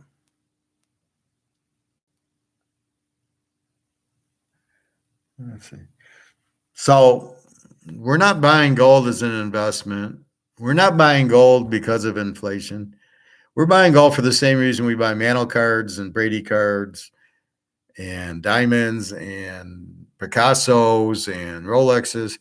It's an asset that can't lose value. It only goes up.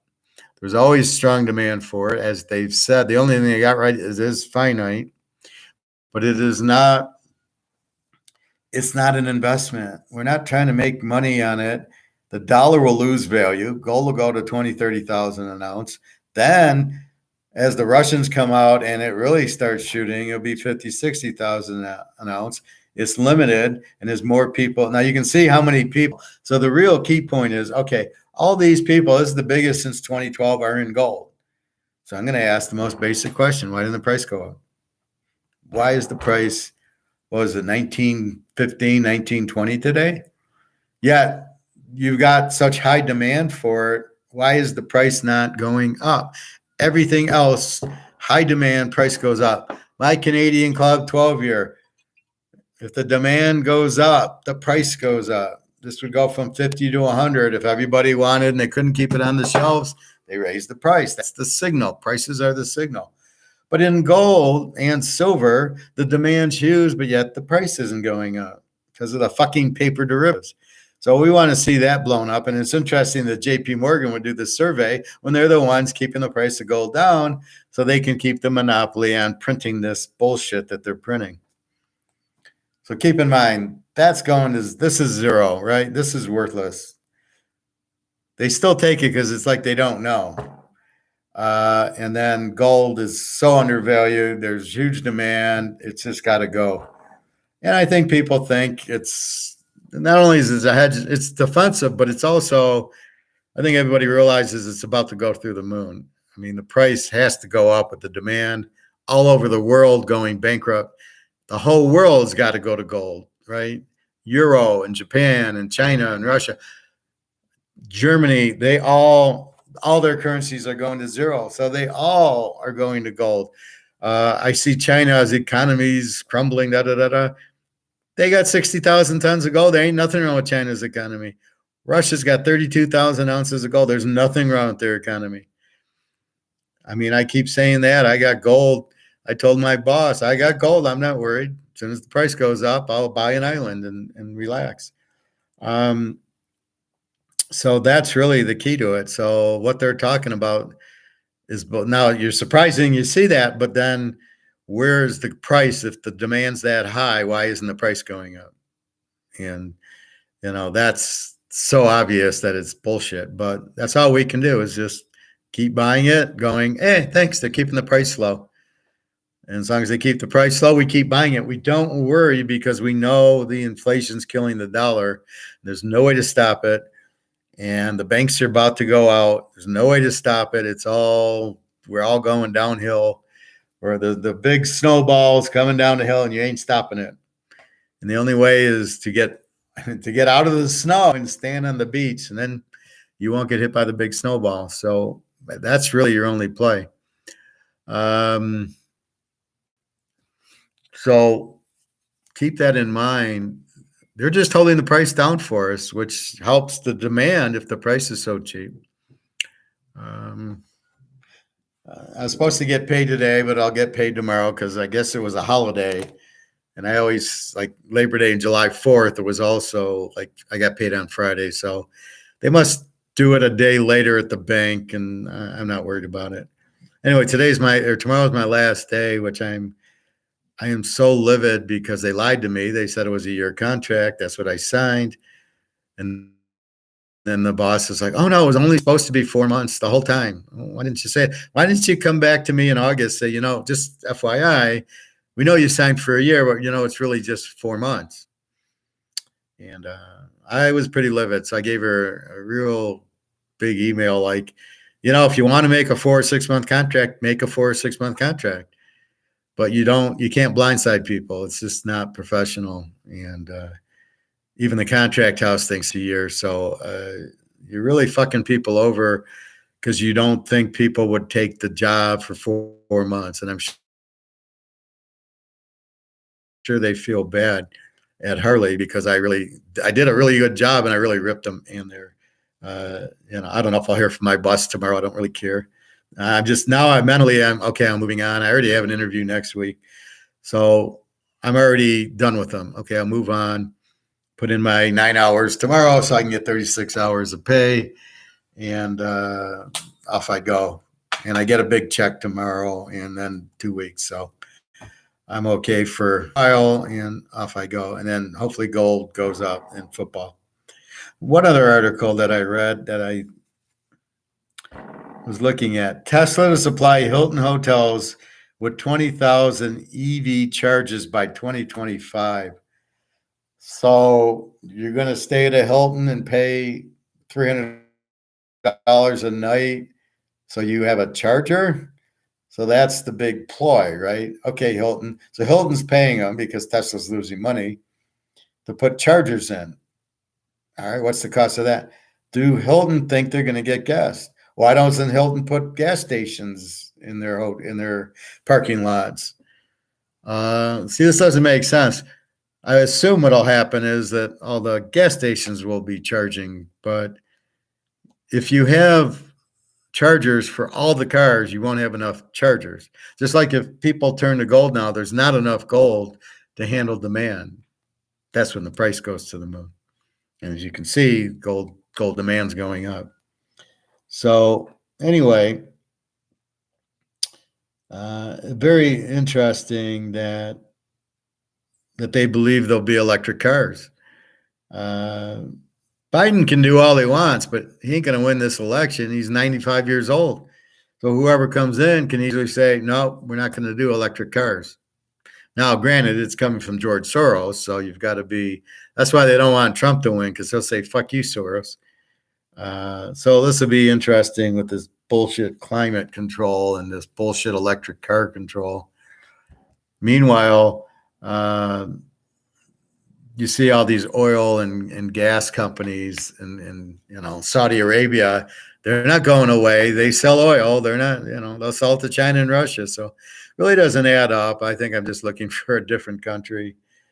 I think I might try out Switzerland for a while and see how that is. Or I heard Hungary's pretty good. They went conservative. So I got to check. Sub-professor, not cool. Something else will come up. Stay positive. What are you talking about, Luke? Gold all-time highs in yen, fiat. That's a start. Well, I read that gold here. Gold investing hits an 11-year high. That's from JP Morgan, the devil, saying that. So people are dumping their money into gold, and as I said, but why isn't the price going up? If the demand's there, the price should go. If everybody bought into Microsoft, believe me, that stock would have went up 50 points. So why isn't gold going up? That just shows you the derivatives, and it's going to break. There's just too much demand, and China and Russia will come in. So gold is really going to fly because people know what I'm teaching, and once the values start going, there's nothing JP Morgan can do to stop it. And then it's going to break, and then you're going to see some really big numbers. So it's going to be soon. I mean, again, it's not like Sunday at 1, the gold price goes in.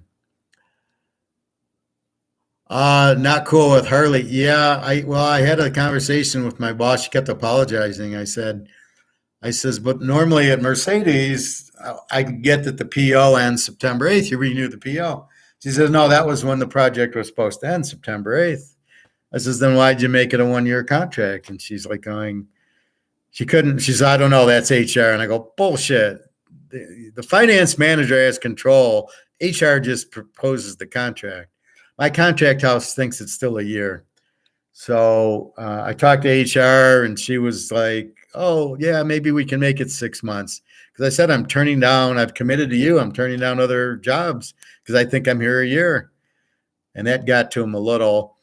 And then I'm making my boss in HR feel this big, and I'm doing it on purpose. I'm pulling all my INFJs out because that's just wrong what you did. I said, if you would have told me it was a 6-month contract, I wasn't working at the pay rate you're paying me, I would have worked 6 months. And then the last 2 months I would have started looking for another job. You give me 2 weeks notice. Like, why didn't you tell me in August 1st that, contract's ending September 8th? Part of it was the contract house, because I kept saying to my contract, well, I see September 8th as the last, is my final day in the system. Why is that? And he said, I'll just ignore it. It's a year contract. But he should have called them or should have talked to whoever in payroll to say, why is this end date show September 8th? And they would say, because that's when it's over. And then I wouldn't have gotten blindsided, and I would have said, okay, fine, then I'll start looking now. So basically, I called somebody, and they said, well, do you have your resume updated? I go, I didn't even know I was losing my job. Why would I update my resume? I would do that after the job's over, not in the middle of it. So anyway, I don't even know if I can sue because they have the They have the right to let you to end the contract anytime. The problem is they knew the contract was going to end, so it is a lot of malicious behavior where they knew it was only 4 or 5 months, and yet they said it was a year. That's probably what I could get them on, but yeah, it's not worth my time. Um, yeah, it's their loss because I did everything so quickly, and they're happy with the job, which is really ironic. Oh no, you're great. You fixed me up. You got it all. I walked into a mess, and now it's perfect. It's all automated, a lot of formulas, and it's like, hey, it's not my loss. You got year end coming up, and you don't have a guy to do it. Good fucking luck. So I don't. I just find that they were out of their fucking minds. I mean, I took time out of the Philadelphia. When I flew down to Barcelona, we interviewed in Philadelphia. I took a 5 o'clock Teams call at my gate and had a 45-minute interview for the job. And I got the job Monday. So this was like Thursday. Monday, I got the job. The guy called me in a cab after dropping off Jen at the airport. I'm driving back, and you got the job. So they wanted me right away. I don't know why it took 3 weeks to start, but anyway, no, I'm not. I don't sue too often. I get even. I don't sue, and you get attorneys involved. I don't need the stress. It's not worth the money. I'll just wait till gold goes up and laugh at them. Unfortunately, I don't drive motorcycles, so I would never buy a Harley. I have no desire, but I said, you guys are going to go out of business because these are $30,000-$40,000 bikes, and now it's going to be 10% interest. Good luck selling them. But it is one of these non-substitutable goods that if you want a motorcycle and you want a Harley, you're going to pay whatever price for it. Like Mercedes, sort of like gold. Whatever the price is, we're going to buy it because we know we have to. But that's kind of what you're looking at. So it's Harley's loss. It's not my loss. I'll go work somewhere else. I don't really care. I only work to buy gold and pay my rent. I mean, that's what nobody understands. I don't give a fuck about any company I work for, maybe Mercedes. I work to get a check to go buy gold. Period. And I diversified in the sports cards in the 90s. That's the only reason I work. And once it goes through the roof, I will be retired, looking for an island to buy. But I don't know. I might buy a quarter or half ounce. It's hard because I'm going to get a big paycheck tomorrow and a half paycheck in 2 weeks. And then no paycheck. I'll get Social Security still. So it's going to be a little hard to really buy too much gold. But if I get another job, I'll just go right back to it. But Jenna wants to go to Greece. So I said, don't worry, we're going to Greece. I did a 0% transfer with my credit card. So my credit card's back at zero. So I can use that to pay for it. And then I just got to pay down. It's a 21-month, Fifth Third, 0%. And I just got to find out, maybe somebody knows, if I can pay Chase with the Fifth Third credit card. Because if I can do that, then I don't need to do a balance transfer, and then I pay 4%.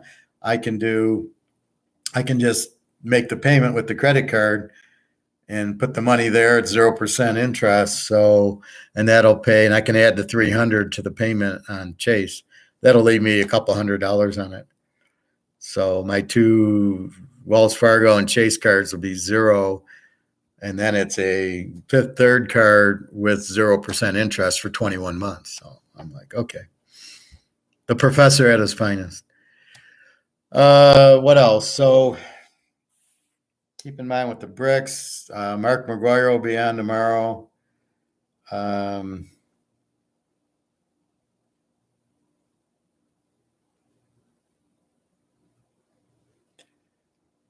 Hopefully, he shouldn't have a guest, so it should be okay. And he needs to catch us up with BRICS and everything. He keeps doing these stupid. I don't know. I keep telling him, why do you have guests? We're here to talk to Mark. We're not here for guests. And they just ignore me. I mean, if somebody said that here, I would take that in consideration. like I said, the General Chow was my guest on Sunday. But you don't want to watch a guest. You want to watch me. I mean, that's why you're here, to get educated. So it would only be another Austrian economist who understood golden football that could replace me. And that's probably nobody like that in the world. I don't think they'll let you do that. You'll probably have to shuffle. What, the credit card? Well, I did a balance transfer now. It's just taking a while. It went the 22nd. Now it's the 7th. It hadn't hit as of Tuesday. The Wells Fargo's hit, right? I owe $200. So that move, Chase, I called Fifth Third to go, what the fuck? They said, well, it normally takes 2 to 4 weeks. We sent it out the 22nd of August, so it should be there soon. If not, you can then you can cancel it, but be aware, can you pay it? Are you allowed to pay it by credit card? I don't know why not. I mean, what's the difference? They just want to get paid. So I think I could, but I'd have to call them. But hopefully, I haven't looked since Monday. So hopefully, I'm going to look Saturday that it cleaned it out, and then I won't even own a payment this month because that's the payment. So, like Wells Fargo, I don't owe anything till October, and the new Fifth Third, I owe October 1st, and the Chase I won't owe because they'll pay it, and then the other Chase I won't have to pay it. So it's like a free month till October 1st with that. But like I said, I get 2 more paychecks. And that's what it's, the bills and this and the girls. That's my paychecks.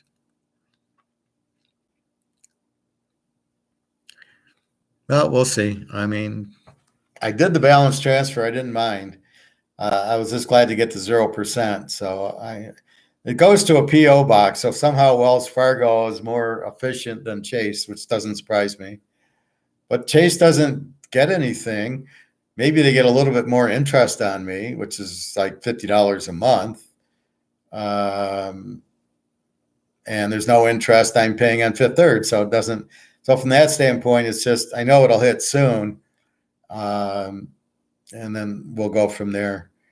But when I called Chase, he said, well, as soon as we get it, we'll apply to your account. Well, where the fuck is it? But it goes to a PO, and they verified it was right.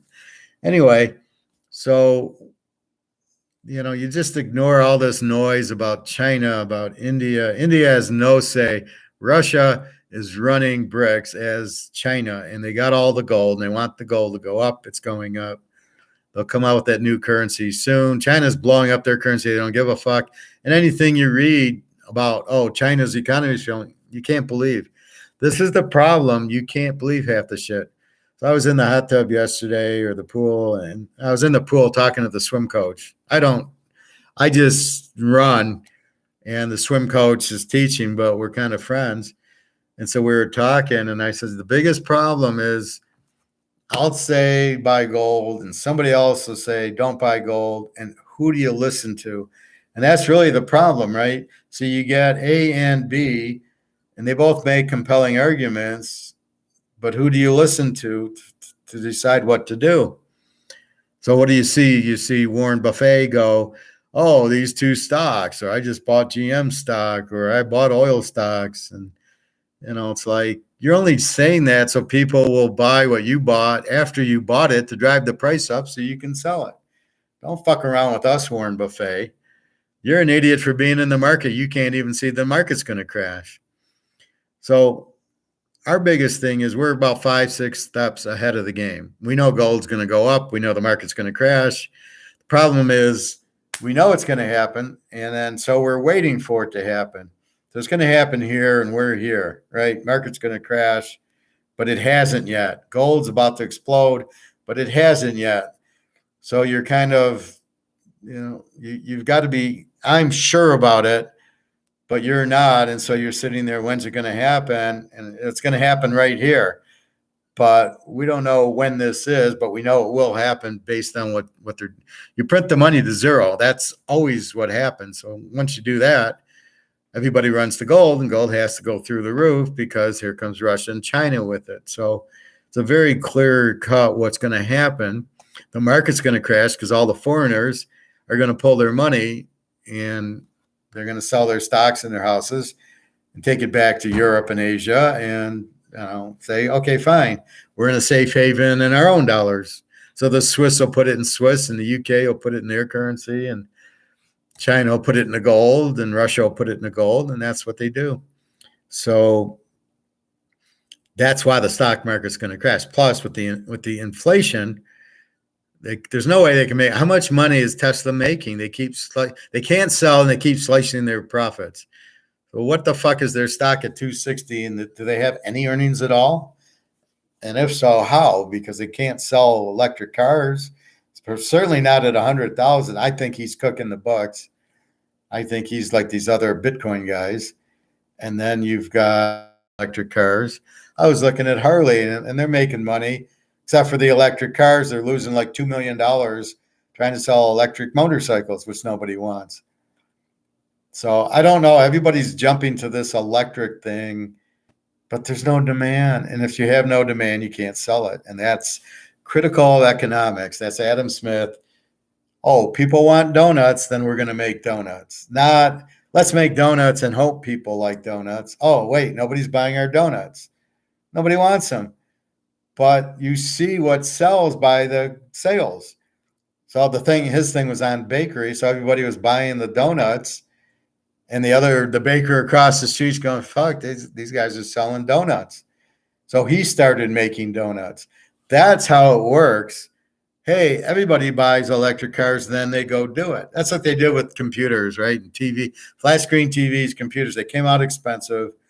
And then as people bought them, competition came in to lower the price and sales went through the roof. Look at the iPhone. It wasn't first out. You had the little Verizon phones, and then here comes the iPhone. It's a little bit different, and then it's taken off, but it wasn't the first one out of the gate. Now it's still, to me, way too expensive. They're scamming everybody. You don't need it. My phone cost $100. It's a Samsung Android. Guess what? I can talk on the phone, I can take pictures, and I can send WhatsApp to my girlfriends and videos and pictures. What else do I need on the phone? I got a computer, and I can even get my email and my football on the internet on the phone. So what else? Why do I need to spend $1,500 on it? The only thing I don't have apparently is FaceTime, which I don't give a fuck. You can talk to me on WhatsApp or call me. You don't need to see me. I don't make too many calls to Daria or Jenna or Irina. We can text. So what I'll do is I'll make a voice call and just talk to her saying, hope all is well, so she can hear my voice. But I'm not doing a whole lot of phone calls where we see each other. There's no need for it. And I'm a lot of just, hi, how are you? Have a nice day and move on. They're not going to understand football or gold, just that they know gold's good. So I don't talk to that. But anyway, so tomorrow's last day. So now I can do shows. Bobby, you'll be happy. I can do shows every day. He didn't like that when I went back to work. I couldn't do shows every day anymore, or classes, I should call it. But I'm kind of like done with it. It's sort of like my divorce. It was like, okay, it's over. Goodbye. I don't want to see you anymore. And I don't. I saw her at Chinese Saturday, and she ignored me. And I kind of ignored her. I looked up. I said, oh, that's my ex. And I was looking at scores, and I went back looking at scores. She saw me and walked out, and I just laughed, going, yeah, you're a loser. So I was glad. I didn't really want her to come over and talk because I would have wringed her neck because she stole shit from me. She stole some gold and some cards that she shouldn't have taken. So I'm kind of, if I saw her, I'd probably want to kill her. I saw her about 5 years ago, her and my daughter at Target, and I ignored her because it wasn't going to be pretty because I'm still kind of pissed about it. So wouldn't have been a good thing.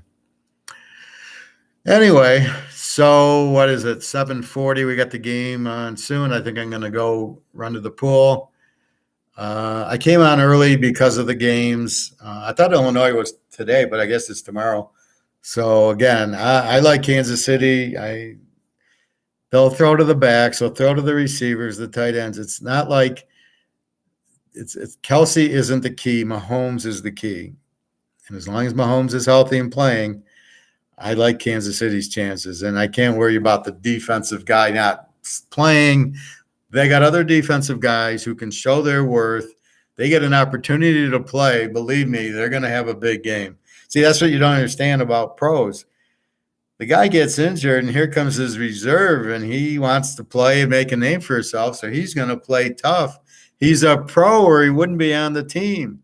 Believe me, the coach can see the guy can't catch. He's not going to make the roster. So, of course, he's going to have guys that can catch the ball. So I'm not, the only key injuries like Cam Rising, and they still won. You're looking at the defense, you're looking at the quarterback. So Mahomes is the reason for the bet. He's playing. That's fine. Andy Reid can develop the running backs, these little passes to the receivers. The Lions don't put pressure on the quarterback anyway. Mahomes will run out of it, and then the defense. So I'm just shaking my head going, what the fuck? Who would be betting on the Lions? You got to be out of your mind. The radio guy from here, I was going to the pool yesterday, said, oh, the Lions will win by a touchdown easy. I almost fell off the road. Like, dude, what are you smoking? What do you – well, look at what they did last year. Yeah, to who? The Bears and Green Bay, they won 4 games against shitty defenses, and you're all excited. But, by the way, the running back's not here anymore? Okay. So, anyway, that's what I got. I guess I'll be on – well, I'm going to work a full day tomorrow because I didn't work Monday. But we need to do a class because we got to talk a little bit of college for Saturday, which we went over today, but we'll go over it again. So again, your free picks in college, the over in the Washington State-Wisconsin game and the over in the Arizona-Old Mississippi State game. Free play in the pros are the Houston under and the Arizona under. And I got 3 college locks going and 2 pro locks going. So I got 3 total locks going so we can get our money back from New Mexico State. And off we go. So the games make sense. We'll see what happens. Again, it's never 100%, and it's only the logic is right. That's all you can really do. So that's where we're at. So,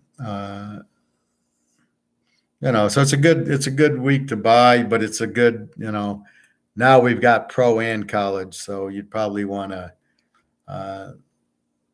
start buying now while you got the pros in college. But as the season goes on, we start getting, we can fill in the blanks better. Like, Pittsburgh, Cincinnati, I have no idea. But after this game, then I can say, oh, good, we got Cincinnati as a dog, or Pitt looks good, or whatever it is. You start learning the team, so you start learning how to bet them. So we'll see. Anyway, I think that's about it. www.teaserking.com. Go to purchase picks. It's a PayPal account. If you don't have PayPal, you can use Venmo or, of course, gold and silver. And that'd be it. Then you get a password, and then you just go into this week's picks with the password, and you'll see this week's picks. I probably got 10 plays right now, again, with the 3 locks. And again, keep in mind, if I lock Team A, I got them in another teaser because it's a lock that I love the game. So off you go. All right. So have a good night. Anything else? I'll hang in there another 5 minutes. I did a 66-hour, 67-hour fast because I don't remember when I last ate. It was either 5 o'clock or 6 o'clock Monday, and then didn't eat anything. I just feel fat. My knee kind of got gout. I don't know. I don't understand it. I'm getting gout way too often. First I thought it was salt. Now I think it's too much sugar, and I'm like, I want to clean myself out and do a good 2-3 months and none of this sugar shit. Now that I'm home and not working, I can go for a walk at noon or whatever and then go to the pool. So anyway, okay, guys, have a good day. Good luck tonight. Good luck this weekend. Got any questions? You can email me. Go to the site, www.teaserking.com. You'll see my email. Please feel free to email me. Like I said, if you want the whole year and you want to make a couple of payments, I'm perfectly fine with that. And looking for another big year because we really figured out the over-unders. So I'm focusing a lot on that. But some of these games it's hard to pick, but I know it's going to be high scoring. So you go from there. All right. Well, have a good night. Enjoy the game. Go Chiefs. And I don't own any Lion gear. I never will. The only way is if I lose a bet, but that's about it. All right. So that's it. Hopefully I'll get paid tomorrow. I'll let you know tomorrow night, but usually if they don't come on Thursday because of the holiday, I get them on Friday. I'm not worried. They always pay me, so it shouldn't be a problem. Anyway, I will talk to you tomorrow then. Have a good night. Good luck, and take care. Stay away from the sugars and buy some gold. All right. Bye-bye.